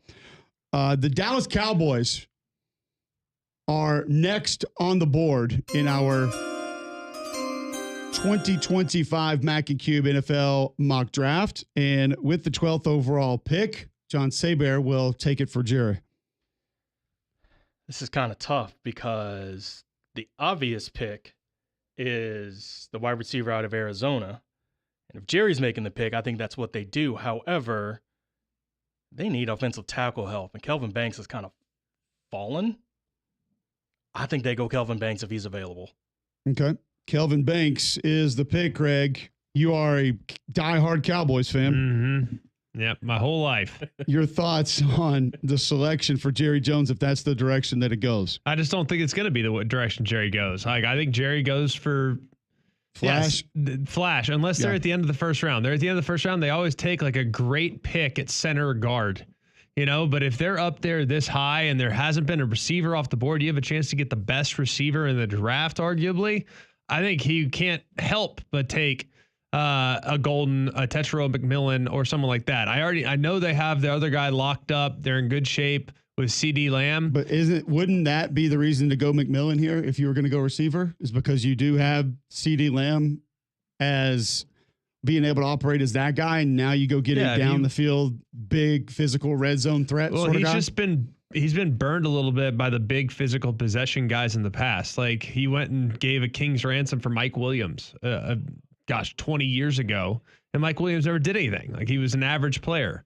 for the Cowboys. Was good prior to going in and arriving in Dallas, but was just fine. He was just okay for the Cowboys. So I think they've actually had probably more success with the speedsters than they have with the possession guys. But I don't think Jerry will be able to stomach taking another tackle here in his mid 80s. I just don't see it happening.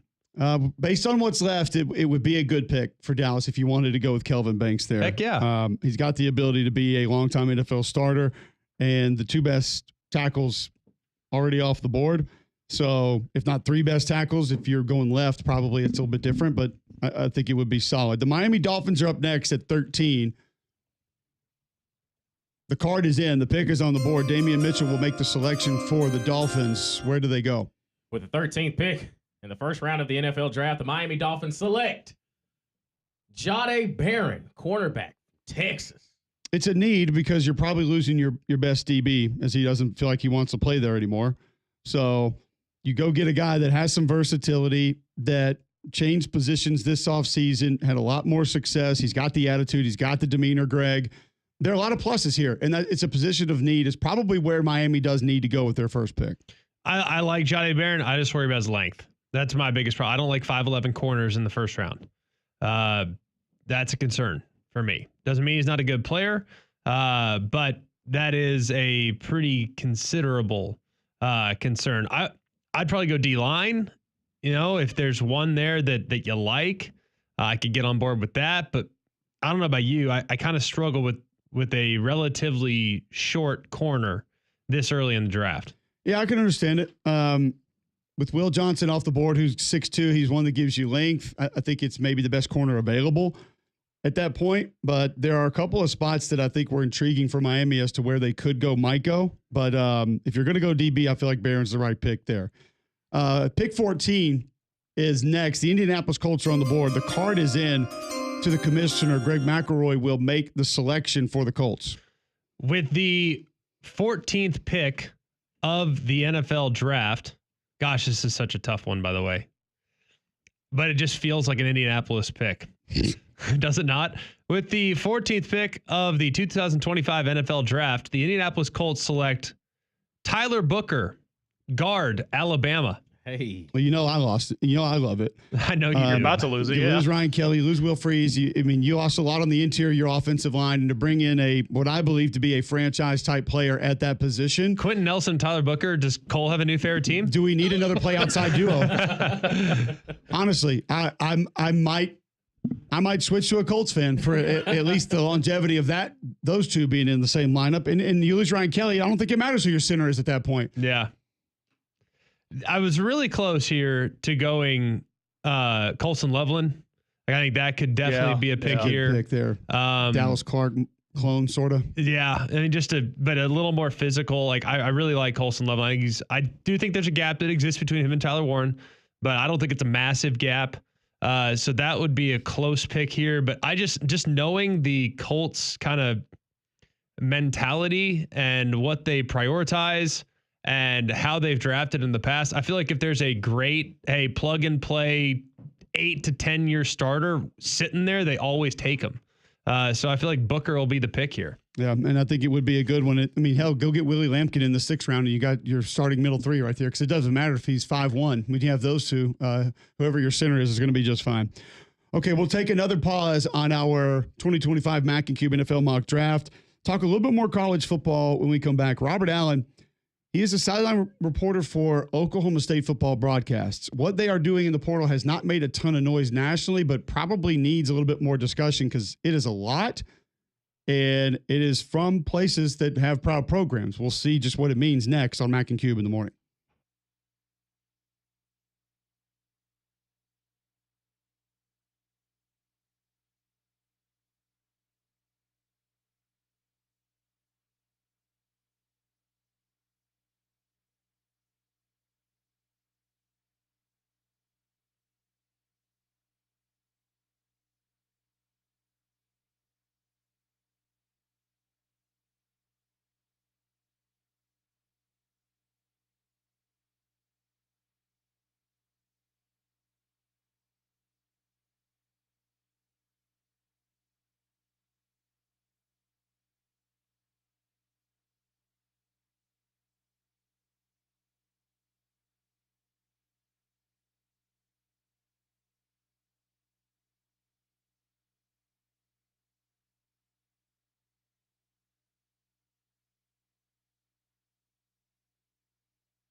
All right, welcome back in. McElroy and Cubelic in the morning.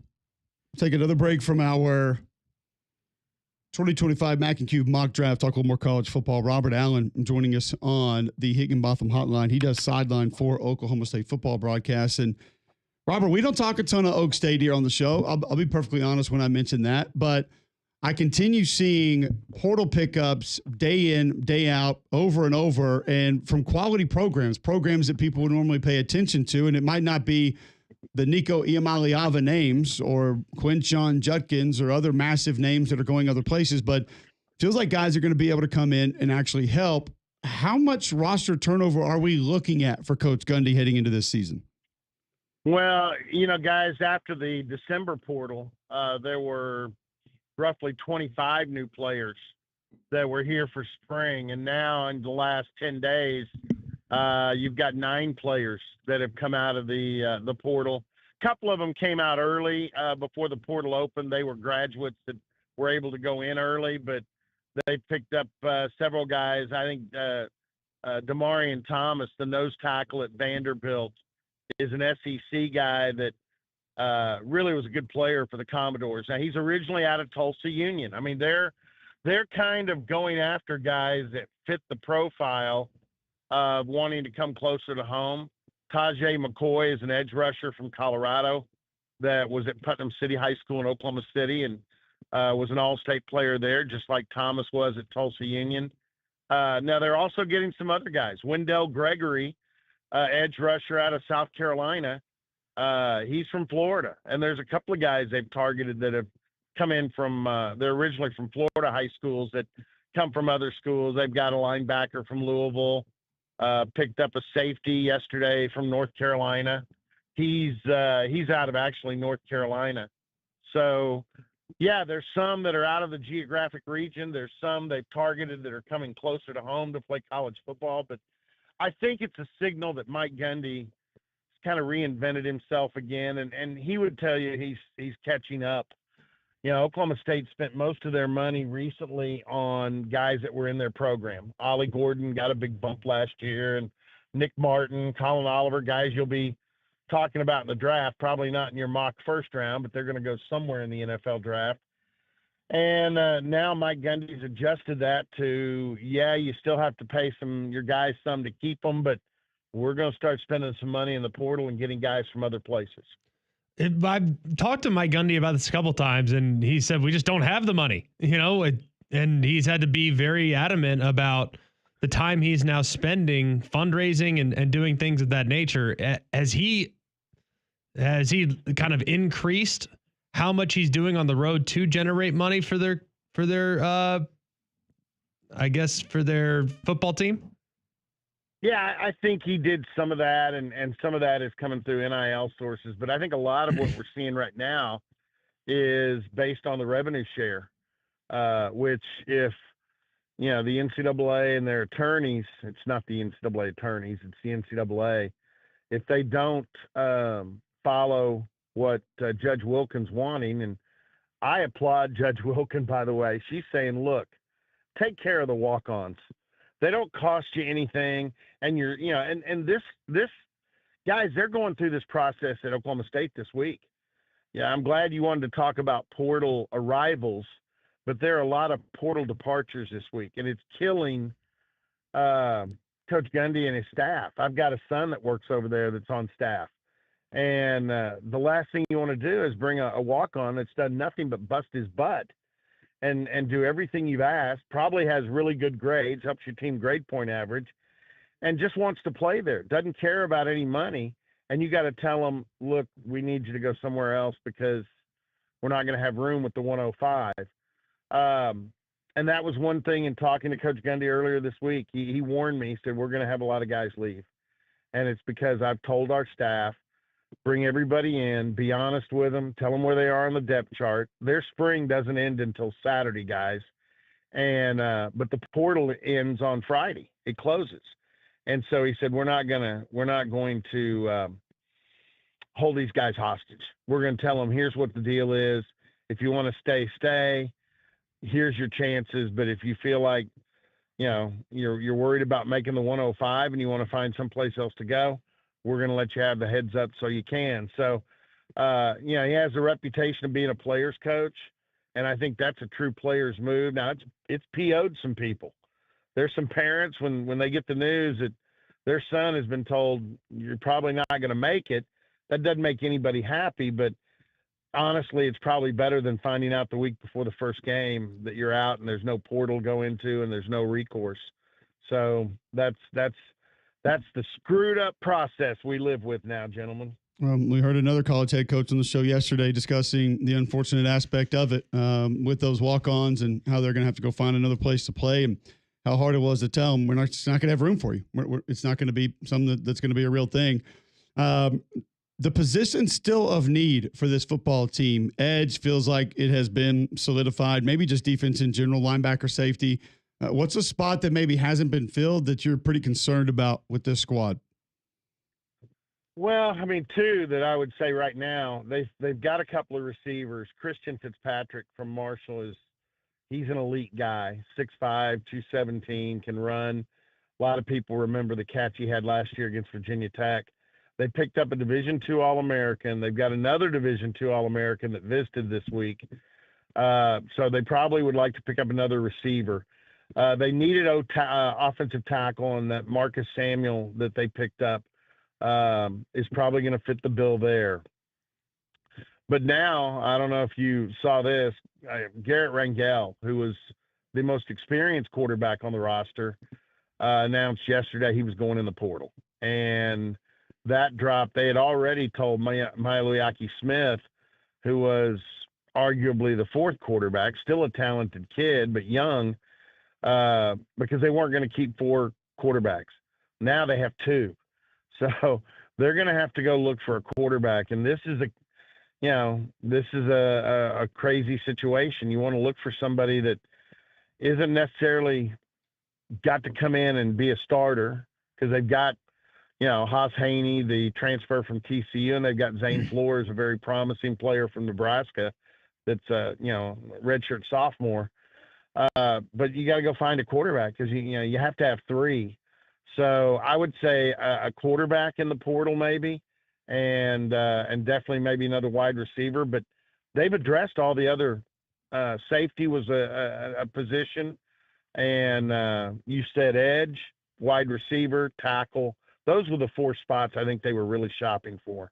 It seems like it. But the new coaching staff, I do, we've already hit a bunch of guys in the portal, but the new coaching staff, Mike Gundy kind of rolled the dice a little bit with his previous coordinators and went kind of off the grid a little bit, especially on defense, and trying to bring in a young coach that had kind of a unique scheme, and it didn't really materialize. So now that he's kind of gone back to the drawing board with the type of approach he wants defensively and offensively, how do you think the schemes will differ this year?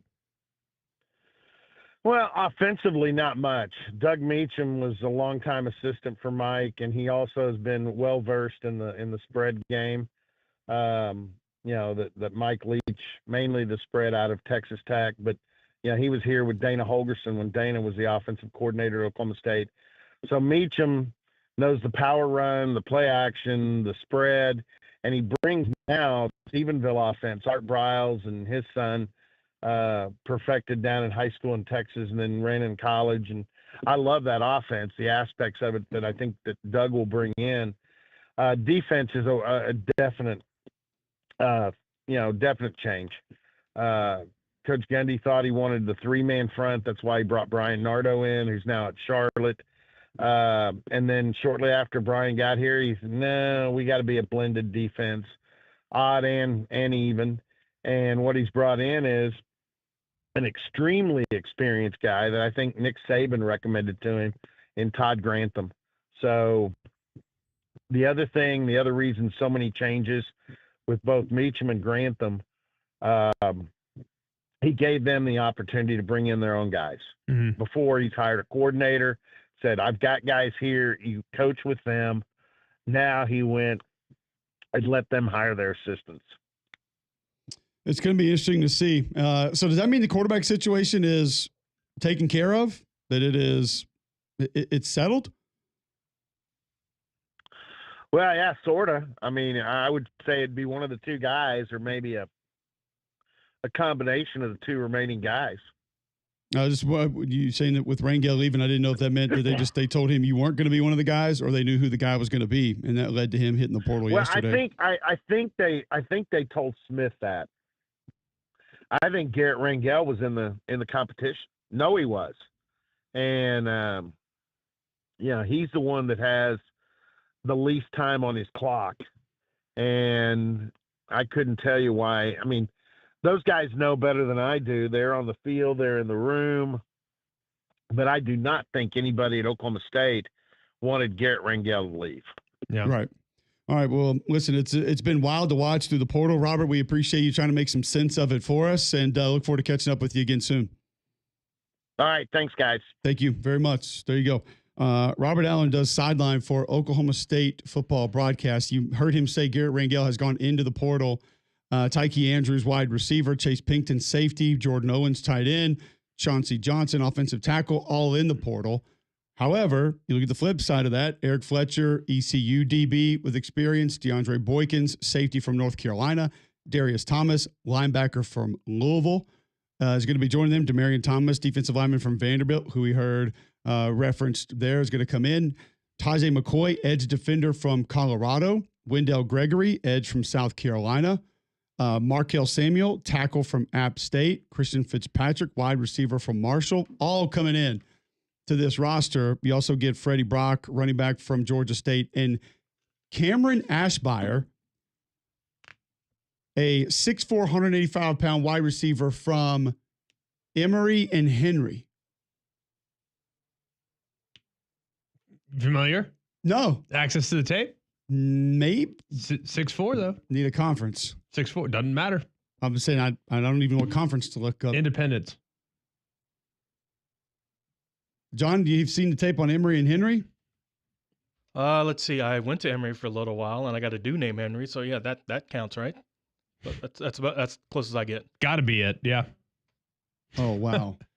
Where is it? One of the best mascots of all time. Really? Only because I don't think I've seen it before. The Emory and Henry Wasps. The Wasps? That feels fitting.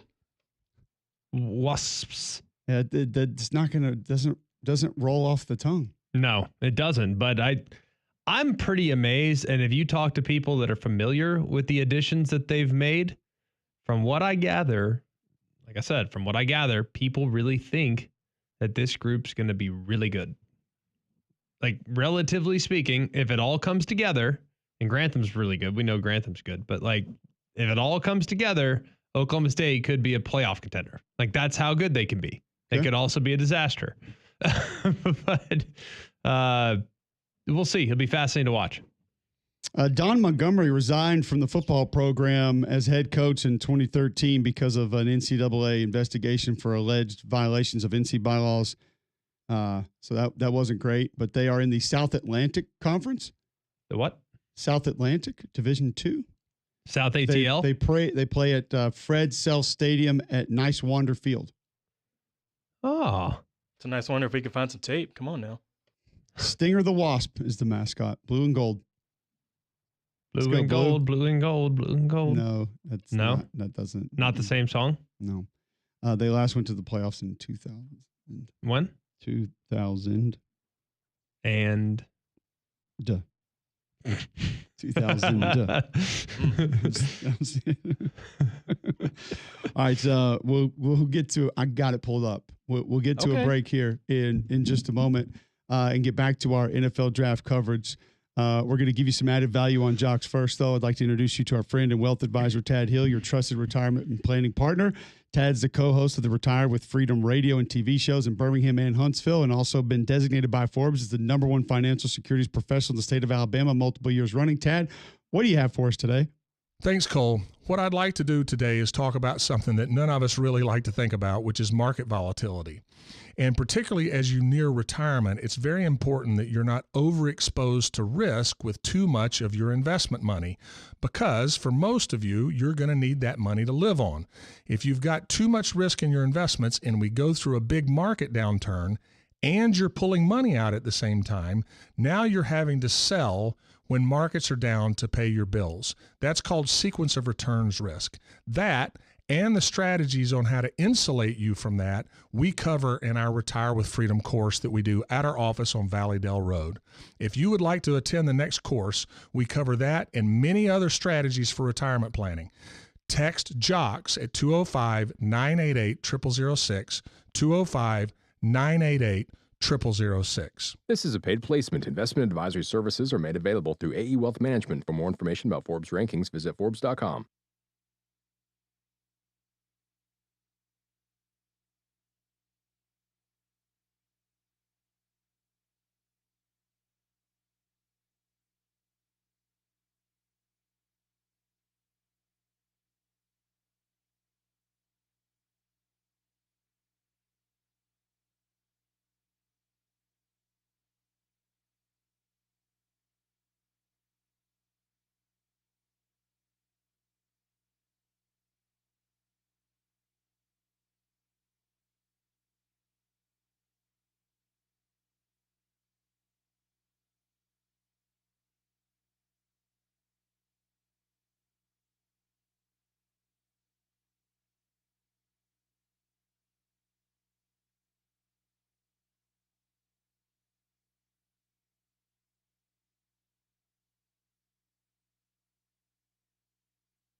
All right, welcome back in. McElroy and Cubelic in the morning. 8:51 Thursday, April 24th, right here on Jocks 94.5. Remember, each and every day you can listen live online, jocksfm.com. Tell your home smart speaker to enable the Jock skill. You can always listen to us that way.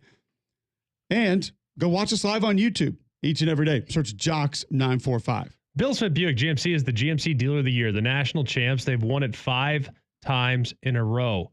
That's 5 consecutive years. That's a dynasty, ladies and gentlemen. You can go see them right up the road in Coleman, off I-65, exit 310. Got yourself a 2025 GMC Sierra 1500 Denali Ultimate. Nearly $15,000 off the sticker price. These things go for the upper 80s. You can get it at Bill Smith for $72,190. It's deals like that keep people coming back. That's why 75% of their business is repeat customers. I'm a repeat customer. I know you guys will have a similar experience to one I had the last few times I've gone up there and purchased a vehicle from Andy Cole and Jonathan Yeager and the wonderful people at Bill Smith Buick GMC. You can go and see them right up there in Coleman, or you can shop online, have delivered right to your driveway at BillSmithBuickGMC.com. All right, our 2025 Mac and Cube NFL mock draft continues with the Atlanta Falcons at 15. Needs? Lots. With the 15th overall pick in this year's NFL draft, John Saber will be making the selection for Arthur Blank. John, which direction are you going to go? Whew, this is tough, having to pick for both the Panthers and the Falcons. That's not ideal for you today. This is how it falls. It's cool. It's perfectly fine. They do need lots, but what they could really use is an edge guy, and Mike Green from Marshall's right there. So with the 15th pick in the Mac and Cube NFL mock draft, the Atlanta Falcons select Mike Green, edge rusher, Marshall. when you watch him, you don't think you're watching a kid at Marshall. I'll just say, like, it feels like a Georgia or a Texas A&M guy. I think you could have taken Nick Gordon and avoided some of the off the field stuff, potentially, that has been there in his past. However, he can get it heavy handed, really strong. Maybe not as much twitch as a few other edge guys in this draft, Greg, but Atlanta's got to find ways to get to the quarterback. Yeah, and they tried to get one last year with Matthew Judon. They signed Leonard Floyd. So I think this makes some sense, whether it's Mike Green or if they go in direction. I think you can definitely make a case for an interior defender, but there's not one that I would take over the edge guys right now. So I'm good with Mike Green. That would be the Falcons pick there. They were 31st in sacks last year and third down defense. So essentially anything on that side of the ball is going to help. The interior part of it may have been mind lean also because, Greg, you lose Grady Jarrett. He's been incredible for that franchise for a long time. And you're not going to get another guy like him, but anything close to him to add some assistance would be big. So the Falcons are off the board at 15. At 16, the Arizona Cardinals are now on the clock. The envelope is in to the commissioner. Damian, which direction are the Cards going? With the 16th pick, the Arizona Cardinals take Shamar Stewart, edge from Texas A&M. Absolutely love it. I will say, I want to know your thoughts on this, Greg, because I've been a little confused about it. I don't view him as an edge guy. Tell him that. Well, I view him as kind of an everything guy, and I say that as a compliment. Now, there is a part of it, too, that if you're comparing him to an Abdul Carter, or if you're looking at Jalen Walker as an edge guy, you're talking about a very different prospect. But I love the fact that this young man could come in and move inside on pass rush situations, physical enough to be able to hold up there, but does have enough twitch to give you good reps off the edge as well. Yeah. I just think he's an everything guy. I don't view him as an edge. And I think a lot of times when we talk about an edge guy, you talk about, okay, can he even live in space at times? I look at Shamar Stewart a little bit different as he can live inside at times, and that adds a ton of value. Yeah, I'm great with it. I think he's got some position versatility. I don't know if I want him inside all the time, but I think he can give you enough for sure, especially in third down. He's a 3-down player, which is always valuable. Appropriately enough, we are to pick 17 now, and Greg McElroy will make that selection. This is just like the real thing. Like they're bringing you up as a former player. Is to go it? Hand the envelope. Bengals legend. Make the pick. Now just can you nail the pronunciation? Yeah. Which oftentimes is a bit of an issue. Bengals. With the 17th pick of the 2025 NFL Draft, the Cincinnati Bengals continue the run on edge defenders and take Nick Scorton, Texas A&M. There may be a few intangibles, Greg, that don't add up to where some of the edge guys do, but I think he's very close to a can't-miss prospect if you just understand that the ceiling is not maybe as high as an Abdul Carter, but a very solid ceiling that you're going to get nonetheless. I think the floor is really high on Nick Scorton. I think he's really good. I also look at what they need. They desperately need help on defense. I don't care if you go. I don't love any of the corners of this spot. I'm definitely not taking the safety here, but if I can get decent edge at this point in the draft, I feel pretty good about it. Tied for 25th in points per game allowed and sacks a year ago, the Bengals were. So, yeah, they need help on that side of the football. We'll get help from the coach, Whim Sanderson, next right here on Mac and Cube in the morning.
Welcome back in. McElroy and Cubelic in the morning, Thursday, April 24th, Jocks 94.5. Appreciate you guys tuning in. Listen online, jocksfm.com. He joins us each and every week at this time, thanks to our friends at Coke and Piggly Wiggly. It's the coach, Whim Sanderson.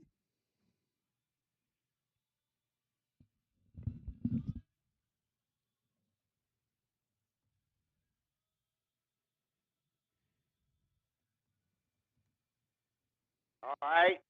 Coach, how are we doing today? Okay, y'all got a good quarterback on this program. He's a good player. Was? You got a guy on this program that blocked for the quarterbacks at Auburn and made them better. Kind of. You got a basketball coach who's going to tell you about the draft, and you're going to laugh.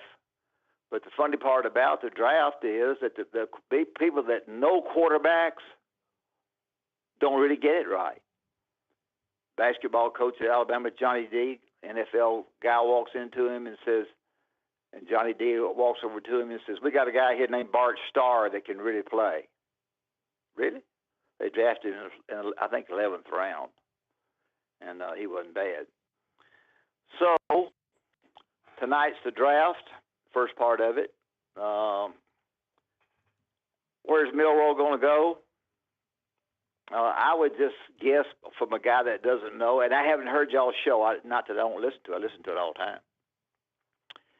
I would say that he is, just in my little estimation, and Greg may not want to comment because he, whatever. Oh, Greg don't care. He's maybe not a real accurate short passer. That's what I would think from just a dummy like me looking at him. He throws the long ball pretty darn good, but he may not. Can he improve that? Probably. So I would just guess, if I just had to guess, that he goes second round, or late first or second round. Of course, there's a lot of difference in first and second because of the money. But I would say I would probably say that whoever decided that Mahomes could play when 55 people looked at him and didn't think he could is the genius at Kansas City. Any thoughts on that? Both of you. I think, Coach, they're just, it's like, your favorite flavor of ice cream. Ice cream's great, but people like different things for different reasons. And then sometimes the reasons that they like them for either don't fit into the offense or the scheme, or there are aspects of their game you should have paid more attention to, and then they don't work. So it's tough, but it is wild how often it feels like it's gotten wrong as opposed to how many times it's gotten right. And so I think one thing that we don't do is, like you mentioned, those guys, and this is almost at any position, that do slip through the cracks. We talk about it like it's some miracle that a guy in the 5th round has been a starter for 10 years, instead of giving that front office credit for taking that guy. We don't really give the credit for the later picks, instead of just saying, "Oh, this guy's such a surprise," or "Oh, diamond in the rough." Well, that team still went and got that guy, so they saw something. Right. So we should give them a little more credit. There are the failures, and there are the misses. But we should also give a little bit more credit to the teams that take guys in the 3rd, 4th, 5th that end up being superstars or great players for a long time. Yeah, Greg. Well, I think it's easy to look back and be critical of picks that don't work out and praise picks that do. But my question is, if Patrick Mahomes got drafted 1st overall, would he be the same guy? Would he have the same chip on his shoulder? Because all these things have an impact on the play on what a player ultimately becomes. If he got drafted 2nd overall ahead of Mitch Trubisky as the number 1 quarterback that year, would he still be mad at the world every time he takes the field? If Tom Brady doesn't get drafted 199th, but he gets drafted 8th in the draft in 2000, would that have been the case? He's in I'm going to show you mood. Well, I think a lot of guys, and I think it can go the other way too, Coach. Like, I'm sure you've coached guys that were great players, but they get paid, and all of a sudden they stop caring, or they stop doing the little things that they did for so many years that led to them becoming a top 5 pick. And then they get some money in their pocket, they feel like they've made it, and they coast and never become the player that they could become. So I think a lot of it, these organizations put hundreds of millions of dollars of resources into this draft process, and they can't get it right because you just don't know how the draft pick is going to change when he arrives in your organization. Well, this won't won't be interesting to anybody unless you're 100 years old. But I don't care. We got some old guys. There's an NFL scout at Jacksonville, and he turns to the Jacksonville guys and says, "Any players in this state or in this league that's any good?" He says, "I tell you what they got for North. That's where I went to school. They got a guy named Harlan Hill, the North Alabama. Is a great tight end, great player. They go up and draft him. He gets the Jim Thorpe Trophy the first year, makes All-Pro. Nobody had even looked at him, just by word of mouth. They decided to go look at Harlan Hill. I know you don't know who Harlan Hill was. You wasn't even born. Your mothers weren't even born. So that's the way that goes sometimes. The situation as far as numbers on your team, so much of that stuff is walk-ons and keeping the walk-ons there, and you can put a waiver in there to keep the walk-ons on there. But you can't tell me that you're going to wait and she's not going to go ahead and get that thing passed if numbers on the team are important. They are important, probably not the most important thing, because I don't know all about it. You guys know a lot more about it than I do, and I'd like for you to comment more than me. But numbers on the team are important in some ways, but you don't want to knock somebody off. But they already know it. A lot of the walk-ons already know they're 88 and out the gate if the thing doesn't go through. Comments on that for me and everybody else? Yeah, we've heard a lot I know you've already talked about it. Well, no, we had a guest on, Robert Allen. He does sideline for Oklahoma State, and he shared some thoughts from Coach Gundy about how frustrating it is for them. We heard Kenny Dillingham on the show yesterday talking about how he's had to go ahead and tell guys that they're not going to have space for. You need to go look for a place to play football because it's probably not going to be here. And there are going to be a lot of those guys that just don't have a place to go. Where do they go? Do they go down? Are they able to find a home? Maybe something changes. And, there's one member of Congress, I believe, trying to make a change to it to where they're not affected. It's just unfortunate because I think Greg and I are on the same page that we're about opportunity. We love people to get chances, and that might not mean that they win a Heisman Trophy, but you get to be a part of a team and you get to help a team, and those guys never get enough credit for how much they help the team.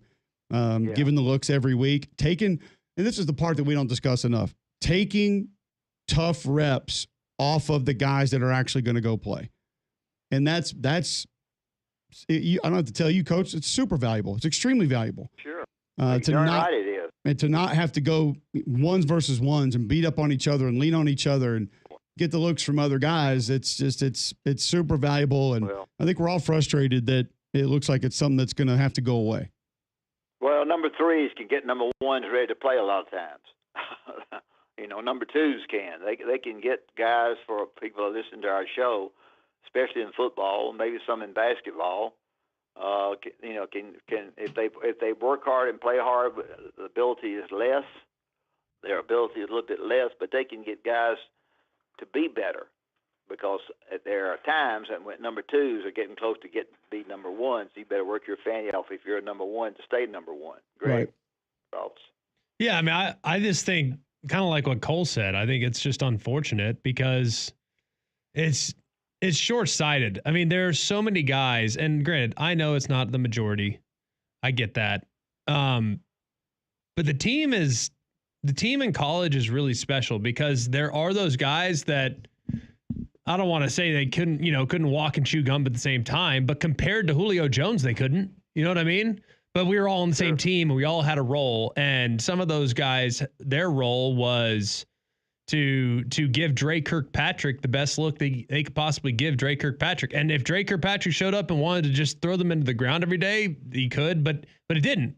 Like it was a great situation for teaching how to practice. Like if you wanted to go impose your will, you could against some of the undersized guys. You could.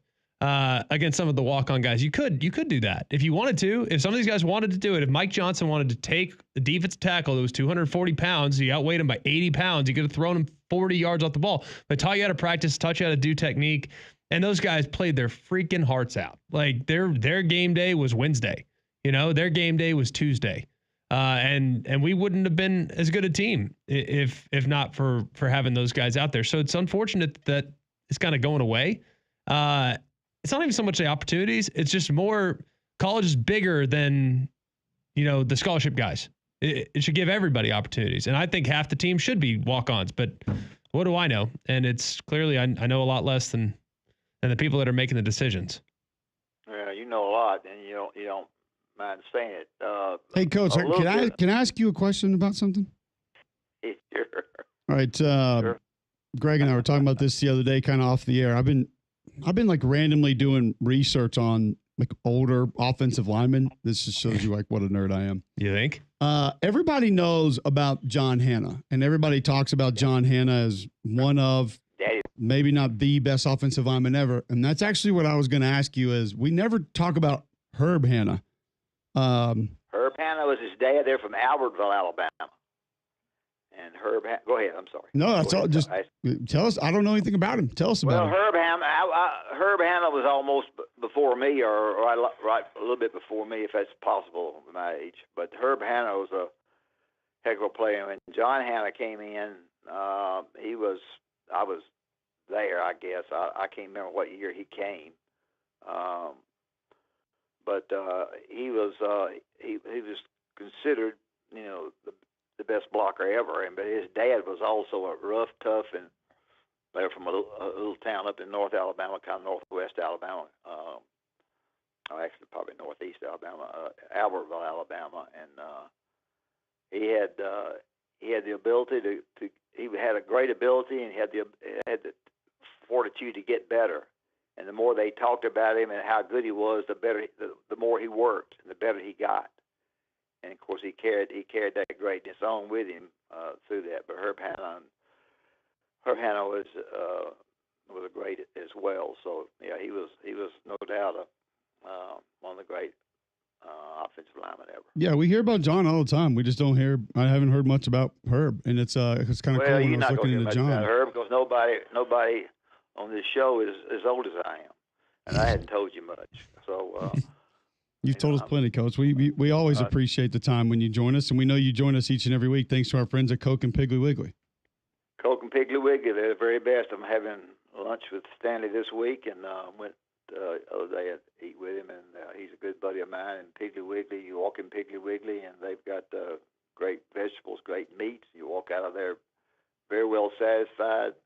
They do a terrific job of doing everything they possibly can to make the customer happy. And Coca-Cola is a great product. You can't beat Coca-Cola. For the years I've been drinking Coke, as I said, it was my first advertising drink when I got the job at Alabama before you two guys were born. So anyway, appreciate you guys having me on. Have a good day, and I'll talk to you next week. All right, Coach. We appreciate you. That's the Coach Whim Sanderson joining us on the Higginbotham Hotline. Thanks to our friends at Coke and Piggly Wiggly. How much do you hate the fact that I nerd out over that? Research older offensive linemen. It's not that I hate it. It's just that I don't think I've ever heard anything I was less surprised by. I don't hate it at all. I actually quite like it because that's not something I'm ever going to research. So the fact that you are covering my blind spot makes me very happy. Well, 48 offensive linemen in the Pro Football Hall of Fame, and there's a few that I just didn't know a ton about and kind of wanted to start looking them up and learning a little bit more about them. Yeah. One, like Chuck Bednarik, I think would surprise a lot of people because they think about him more as a linebacker, but he's actually in the Pro Football Hall of Fame as an offensive lineman. So, people hear about Dwight Stevenson a lot. We hear about John Hanna a lot. Like we know Munoz, Ogden, Pace. We know those guys, but like Billy Shaw, I didn't know much about him. I told you about Duke Slater. Like if you've never heard of Duke Slater, you need to Google his name and just start reading about him. The guy's friggin' incredible. Gene Upshaw, we know as, one of the leaders of the NFL, but he's in the NFL Hall of Fame as an offensive lineman. So just some of the guys I kind of wanted to look into and start figuring out a little bit more about. And what am I going to do with that information? Probably nothing. I don't know if there is anything I can do with it, but ask Whim Sanderson questions about it. That'll probably be it. So either way, like Jim Otto, we know about him, but I didn't really know like details about his playing career. So kind of want to try and figure out a little bit more of it. We'll find out if there's more Hall of Famers coming off in our mock draft towards the end of this hour. We'll finish up the first round, but Rhett Lewis is going to be covering the NFL draft for the NFL Network. He will join us on the other side next. Mac and Cube in the morning.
All right, welcome back in. McElroy and Cubelic in the morning. Get to Rhett Lewis here in just a moment. Brandon Marcello, who joined the show yesterday, just sharing Madden Iamaleava signed a 1-year NIL deal believed to be just below $500,000 with Arkansas's NIL collective. He was on campus less than 4 months. Arkansas is prepared to seek the buyout he owes to the collective. I don't know if this one has officially been filed, but let me just say this. For folks that don't think this is real, it's coming. And you will see it soon, and you will know the parties involved. And it's kind of wild, Greg, because I feel like 2 weeks ago, 90% of the general public would have probably been on the player side, and I feel like that has completely flipped. When these first few lawsuits hit and these schools or these collectives are going after kids for breach of contract, I feel like the sympathy is going to be at a minimum for a lot of these guys. Minimum. Once you find out the details of the actual contract. And that's what it's going to be. I don't think it's going to be, hey, we're mad that you left. It's, wait, you got what? There are duties that were owed. You did not perform said duties, yet you were paid in advance. Therefore, we will gladly take that sum of money back. Thank you, sir. And since it's probably already been spent, is what we're going to be looking at. Rhett Lewis, going to be looking at tonight's NFL draft. Rhett, I'm interested in what prospect you think swings the first round the most, as in off the board maybe earlier than we suspect or falling a lot further than we expect, and then that changes the outcome of a lot of other positions. Yeah, I mean, look, I think, and by the way, great to be back with you guys. Appreciate you giving me a shout this morning. Man, it's the second quarterback is obviously a big one, and it kind of feels like that's going to be, outside the top 10 at this point. And then once you get beyond the Saints at 9, now we're talking about, trades, or we're talking about the Pittsburgh Steelers maybe being the one that calls that second quarterback's name. So I think that is kind of always going to determine a lot of what happens tonight, or in any draft, right, is the quarterback. But the other prospect that's kind of had wild swings over the course of the last 3 months is Teteroa McMillan, the receiver from Arizona. Like, I had him mocked all the way down at 31 3 weeks ago to the Chiefs just because I couldn't find a home for him. I know the Cowboys like him at 12, and now there's been some rumblings that, maybe he's going all the way up there at 5. It's a little rich for me based off what I've seen out of him and some of the concerns that I have. But look, there's no denying the guy goes up and gets a football and, can be a monster with it in his hands. So we just don't see it all the time. But those are a couple of guys that certainly kind of move the needle. When you look at Shedeur Sanders and all the things that have come out recently, yeah. I just, to me, it feels like a smokescreen. Like, I like his tape fine. Do I love everything that comes along with Shedeur Sanders? Not necessarily. If I'm a coach, do I feel fired up about hiring him? Not if my job's not secure, because I know that his dad could potentially replace me in a year or two. That was also not very desirable. So help me understand, like, what the heck happened in the last 48 hours that led to teams all of a sudden falling out of love with them, or has this been the case the whole time? I don't think that it just happened in the last 48 hours. I think we're just learning of specific, if not anonymous, accounts of people falling out of love with him.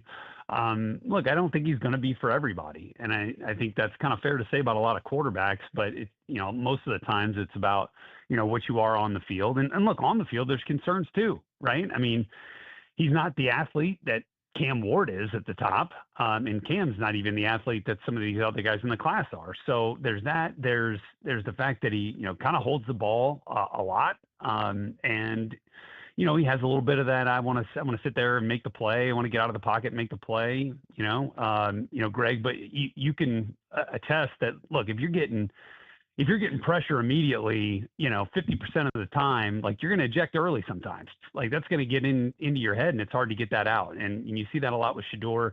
That BYU game, that bowl game, that was a tough watch on a lot of different fronts, and that was kind of the last competitive environment we saw him in. I think there is enough to like about taking him in the first 32 picks.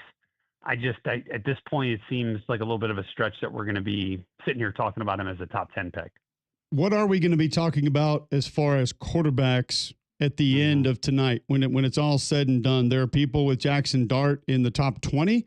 There are people with him out of the first round. You could say the same with Jalen Milroe. You could say the same with Shedeur Sanders. A lot of wild cards at a position that normally we just know, regardless of really what we think of the prospect, top to bottom, are going to go in the first round. It doesn't feel as certain this year that that many QBs are going to be off the board tonight. Yeah. Yeah, I think we're going to get half as many as we saw last year. And I think that it feels more probable than not that one of those final two of the three that I'm talking about are acquired via trade. And acquired via trade from, let's say, maybe it's the Giants, it's the Browns coming back into the second half of the first round to say, hey, this guy's still here. The value makes sense for us now in terms of trade compensation. Let's go make this happen. Like, you could identify a number of teams, especially if like they're there beyond 20, in the 20s, 25, 26, 29, the Commanders, the Rams at 26, I think could be teams that could be interested in getting out and getting one of those top second round picks. And then obviously additional compensation beyond that. Because it does feel to me that there is as much value in the draft from, let's say 28 to 38 as there is 10 to 20. Like there's just not that big a drop off. And so I don't think teams are going to mind moving off, but on the flip side, like somebody's got to be willing to come up. And that's the other thing. Like they're all sitting here like, God, is the value, like, is it really worth this to move up, 15 spots to go get for the quarterback? Quarterbacks, I can see it, especially if they start moving further and further down the board in night one. What about the running back spot? We talked about it earlier with Jordan Reed. It's absurd how good they are, and yet we're hearing buzz that Ashton Jeanty could go as high as 5.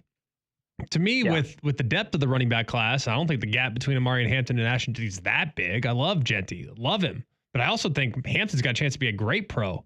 What is the reasoning behind Jeanty's leap, and especially when you can potentially get great depth at that position down the road? Yeah, they're two different body types, right? There's definitely that. They're a little bit different runners in terms of the style. And the thing that I love about Jeanty is, man, he is scheme diverse. Like you guys, you go back and look at the way, the different type of run schemes that Boise State used, and it's across the board, and he excelled at all of them. Would you have loved to have seen, a little bit more production against Penn State in the CFP? Yeah, he had the volume for sure. But would you have loved to have seen a few more of those big plays? Yeah, but that's not all him, right? I mean, that's a mismatch up front, coming to fruition there. The thing with Amari and Hampton is, man, that's an aggressive downhill runner. Like you just don't. The one thing you don't see when you're comparing, those two, Jeanty and Hampton, is you don't see as much kind of lateral quickness. You don't see as much fluidity with him moving side to side as opposed to getting downhill. And there's something to be said to the value of getting downhill too now, right? So I think that is something that kind of just separates those two on the face. But I still think Amari Hampton is a first-round pick, and I think, if he's not gone already, I think the Broncos are a real one to watch there at 20. But I know they would love to get their hands on one of those top 2 tight ends as well. But I feel like both those guys are going to be gone by 14 when the Colts pick there. So, if they don't get Hampton at 20, to me, the next back, and look, I could certainly see the Broncos saying, all right, Hampton's on the board, but you know what? Travion Henderson gives us more of what we feel like we want right now. Like they still have Audric Estime in Denver. And I know he didn't light the world on fire last year as a rookie, but he represents a little bit more of that physical body type. You go get Travion Henderson, who's a slam dunk home run hitter, will beat you up in pass pro as well. It's as tough as nails, can give you the between the tackle running. And it's just he's Jahmyr Gibbs light in terms of what he can bring to your offense. So I could certainly see Sean Payton being really intrigued by that and even making that the call at 20 in this draft. But I do feel like Travion is probably the second or third more likely running back off the board. And that could come in the final, 12 picks of the first round, or could come in the first 5 picks of the second round. Ultimately, we're visiting with Rhett Lewis of the NFL Network. I can hear him on SiriusXM as well, talking the NFL draft. What is your expectation for Jalen Milroe, either tonight, tomorrow, team, career? What is your outlook for him right now? Yeah, to me, it's still a second round selection. And I know he's going to be at the draft, and I know we've all kind of had our antennas up since he got invited to the draft and accepted the invitation to the draft as one of, I believe, 16. It was originally 17, but had a couple of dropouts. But Milroe coming in, to me, does not. I don't think the NFL is saying that they believe he's going to be a first round pick, and that's why they invited him. I think sometimes they don't mind having a player still there in the second round to trot out as like a big. Kind of like a resilience thing, like, hey, this guy's still here. I kind of see that part of it too. And look, I'm not saying that Jalen Milroe and Jalen Hurts are the same type of player, but I think when you look back at the scenarios and some of the factors that have surrounded their collegiate career and their potential transition to the NFL and where they were drafted, I think Hurts was 50 overall in the second round. I would look at that and say, like, that kind of feels right to me for Milroe. And you go to a team where you're not going to be counted on right away, which was certainly the case in Philly. Although, I don't know, maybe for the Eagles, he got into the game and became the guy a little bit faster than they had thought, based off the demise of Carson Wentz and company there. So I could certainly see that being the case for Milroe, is kind of that middle part of the second round. Or maybe somebody like the Browns, feel like, hey, down the road, this dude is going to be an absolute stud, and shoot, let's go get him at 33. And maybe that's part of their plan. Finally, the last question that I kind of have is, who's the can't miss? Yeah. There's so many guys I feel like are can't miss in this draft. Some that have kind of come to mind for us. I don't see how Tyler Warren misses, especially with what we saw Brock Bowers do. I don't see how Tyler Booker misses. Mason Graham. Mason Graham's another can't miss guy. Might not be like a complete take over the game changer guy, but that guy, you're going to have a steady pro for a decade. Jalen Walker. You like Jalen Walker as a can't miss? I don't think he can miss. I think he's kind of a tweener. I don't know if I'd put him on the list. But who's your can't miss guy, Rhett? Well, to Cole's point on on Jalen Walker, I think like you feel better about it because you're going to have a number of options to try to make it not miss, right? Can you stand him up and let him get after the passer, or shoot, just put him down on the line of scrimmage and let him rush, or maybe it doesn't work that way, and you can move him back on to the second level as an off the ball backer and just try to have him wreak havoc, there. So I understand part of that. Other can't misses, man. You guys mentioned mine. I think a lot of times we get over infatuated in the first round with hitting home runs, right? And look, that's awesome. You would love to do that, but sometimes a stand up double is okay. And you get a player who's going to be an impact pro for you for 10 years, like you've won, and I don't care where you drafted him. So Mason Graham to me does feel like that player. And I know that and especially after being in Ann Arbor for the Michigan spring game and just talking to some of those coaches and hearing what NFL coaches have been talking to them about, there's more excitement about what Kenneth Grant, his tag team partner as a D tackle the last couple of years, can be at the high end of his potential than there is at what Mason Graham is right now, if that makes any sense. So like that goes back to this whole debate about who's safe and who's a can't miss. Try to think of another player that kind of fits that bill for me.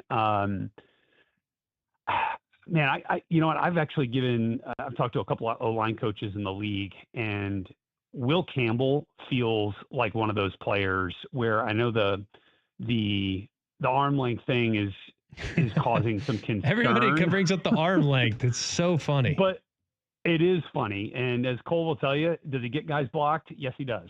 And you've seen that throughout his career. And, I had an O-line coach tell me, like, look, you're going to play him at left tackle, and if for some reason you do have to move him inside, I firmly believe that he can play for you for 10 years inside as well. Yeah. And in that case, you haven't missed and you've still won because you've gotten an impact player and a starter with a first-round pick. So, like, that still rings the bell for me. Yeah, you almost echoed the exact point that Greg made on Will Campbell earlier, is that either way, you're going to be solid at one spot for almost a decade, and that's not a miss. Yeah. That can still be a win, even though it's not at the intended position, no doubt.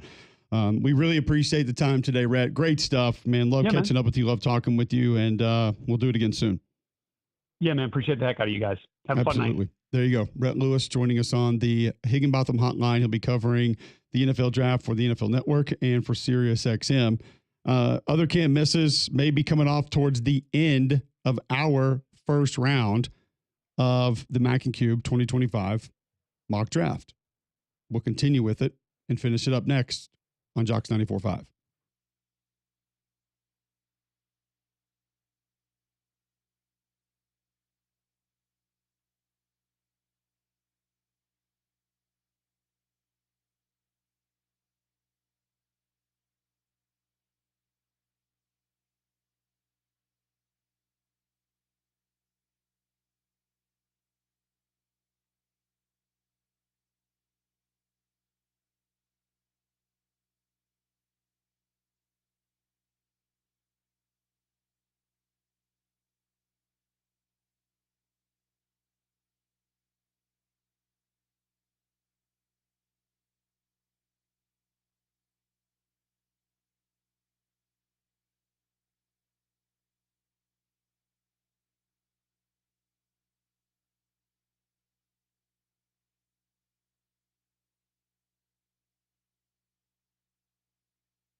All right, welcome back in. McElroy and Cubelic in the morning. Let's continue our 2025 Mac and Cube mock draft. Before we get into it, say about Game Day Men's Health. It is draft day, but Game Day Men's Health wants to help you like some of these prospects are going to be helping these teams. If you have brain fog, if you lack energy, if you're not getting good sleep, could be the effects of low testosterone. And here's what Game Day Men's Health is going to do for you. Go to GameDayMen'sHealth.com right now, sign up for the free consultation, you get a free PSA test, free testosterone test, and then right there, you're going to know where your baseline health is. They'll come up with different options that can help you. Maybe not testosterone replacement. Maybe it's some of the peptides that they have in stock that can do different things for you, like sleep, skincare, maybe even energy. A lot of different things that those can help you. And then they have weight loss programs right there. Game Day Men's Health. Save 10% on any program they offer by mentioning Mac and Cube when you walk in the door. Holistic approach to health and wellness. Go to GameDayMen'sHealth.com today and schedule that appointment for free. All right, we're back. Pick 18. The Seattle Seahawks are on the board. We have not had a wide receiver taken yet. And with the departures of their top two weapons, DK Metcalf, Tyler Lockett, I don't know how, if you were the Seahawks, you could not go wide receiver here. Mike McDonald, Clint Kubiak probably looking for a weapon, and I think it comes down to a difficult decision of Tetior McMillan and Matthew Golden. I like Tetior McMillan more if you already have the one that you can utilize for different things. Even though T-Mac's not afraid to go over the middle of the field and challenge that part, I don't know how much you're going to do with him there. Speed kills. Matthew Golden has it. And hearing the coaches at Texas talk about his versatility, different things he can do in his mindset, I'm going Matthew Golden, wide receiver out of Texas. Hey, let's go. Let's go. Seattle's back, baby. Greg, your thoughts? I like Matthew Golden. Honestly, I don't know where Seattle's going to go. I really don't. If Tyler Booker's off the board, I don't know where this whole draft process is going to go, because based on my read on what they've needed, because I'll be the first to admit I haven't watched a ton of Seahawk football the last couple of years. But based on what I've read, sounds like they need an interior offensive line. And they lost Laken Tomlinson. Yeah, so if they don't have an interior offensive lineman that's available at this point here in the late teens, we already took Tyler Booker at 14 to the Colts. That, I think, makes it a little bit difficult. You take a value pick, best available. If you think Golden's best available, I'm all for it. Yeah, Gray Zabel would not be a terrible selection, but I think you can get a comparable guard to him a little bit later, which is why I think you have to go weapon here. Yes, you added Cooper Kupp, but he's getting up in age just a little bit. And then also I think defensive line, with Draymond Jones gone from that lineup, you could potentially look at an ad there. But they need weapons to help that offense, and that's why I go Matthew Golden. The Tampa Bay Buccaneers would then be on the board with the 19th overall selection, and John Saber will pick in his favorite division again. Well, this feels a little kind of targeted towards me, but as the guy that watches probably the most of it, I feel like I know the needs of the other team, so it makes sense. And the Bucs really do need edge, but I think not everything, but of the edge players that we've taken and what's left, I think they can wait just a little bit. And so I think they're going to go for the best available player. And you're telling me that Jahad Campbell's right there? Uh-oh. Still? At some point, they'll probably need to take Levante David's replacement. So might as well go and do it now with a guy that kind of has everything. So with the 19th pick in the Mac and Cube mock draft, the Tampa Bay Bucs select Jahad Campbell, linebacker, Alabama. Hey, let's go. Roll Tide. Greg? I like it. I mean, I think Jahad Campbell, the only problem that we've talked about is he doesn't have a lot of experience off the ball. And then he got exposed at times last year as a result of that inexperience. I think he's run and hit guy. And you'd show me a million clips. I've seen 100 clips of him, and he's a great blitzer.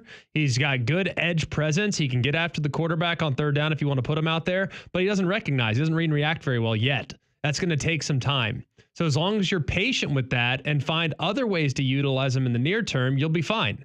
But as far as just God-given ability, he's in great shape. Really like him in that regard. But I do think there are some questions about him being your down in, down out answer at middle linebacker long term. I like Ezeuruku out of Boston College. If you wanted to go edge here, wingspan on film looks like it's about 8 feet. I do think he kind of goes down the middle of offensive lineman a little bit too much, but he can be a nice edge presence. You also could go high risk with a James Pierce Jr. here if you wanted to and just try to get straight juice off the edge. there are a lot of question marks with him. I get it, but the speed, athleticism, twitch is unquestioned. I would have probably gone up front, but I understand the pick, and it's on defense either way, which I think you needed because you were 29th in pass yardage allowed.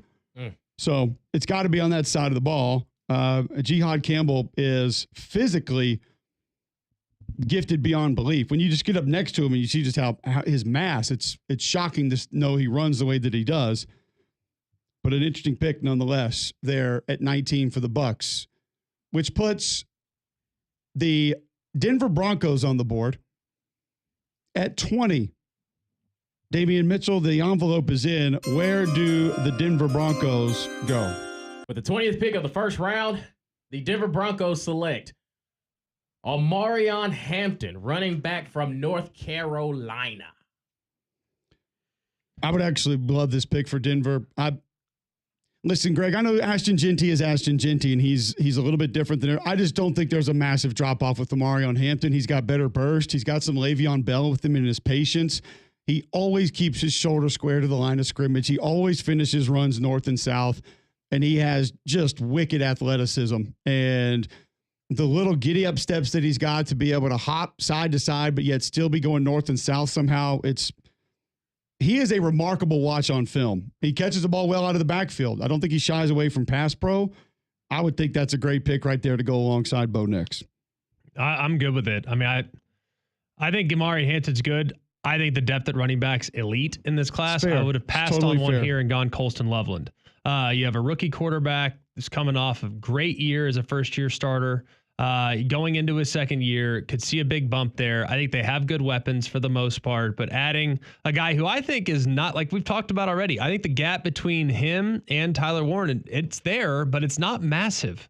It's not that dissimilar to Ashton Genty versus Omarion Hampton, but the problem is tight end 3, 4, 5, 6 are not as good as running back 3, 4, 5, 6. So I would have gone tight end there. Or running back 8, 9, 10, 11, 12, 13, 14, 15, 16, 29, 17, 28, 18, 19, 27. Yeah.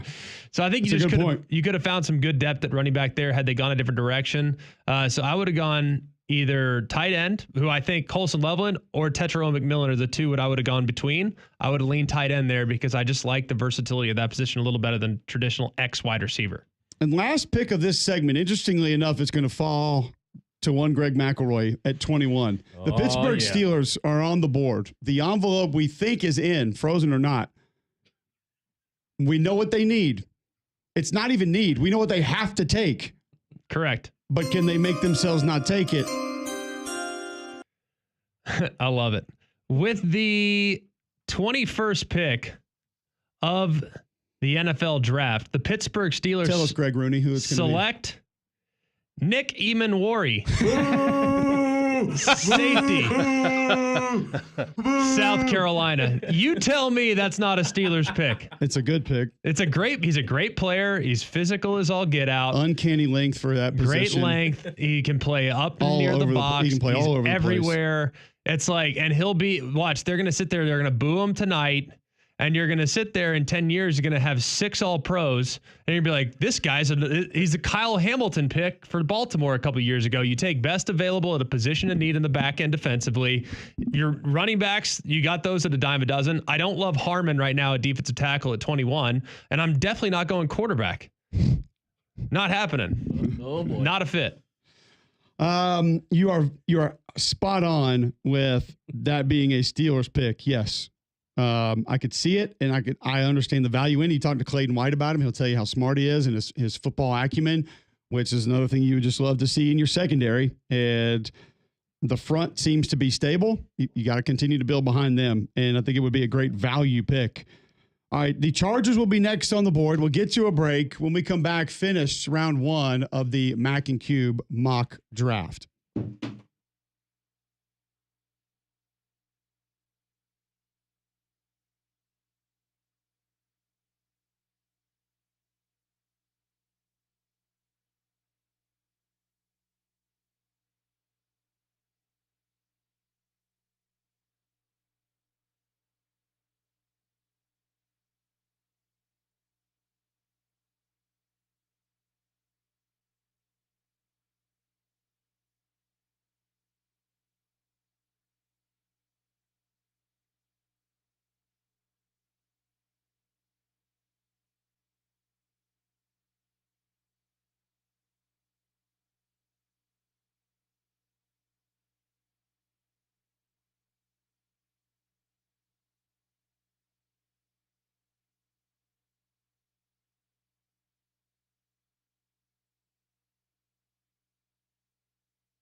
All right, welcome back in. McElroy and Cubelic in the morning, 9:49, Thursday, April 24th, Jocks 94.5. Greg and I will go rapid fire, finish up our first round here of our 2025 Mac and Cube mock draft. Before we do that, I'll tell you about your CBD store.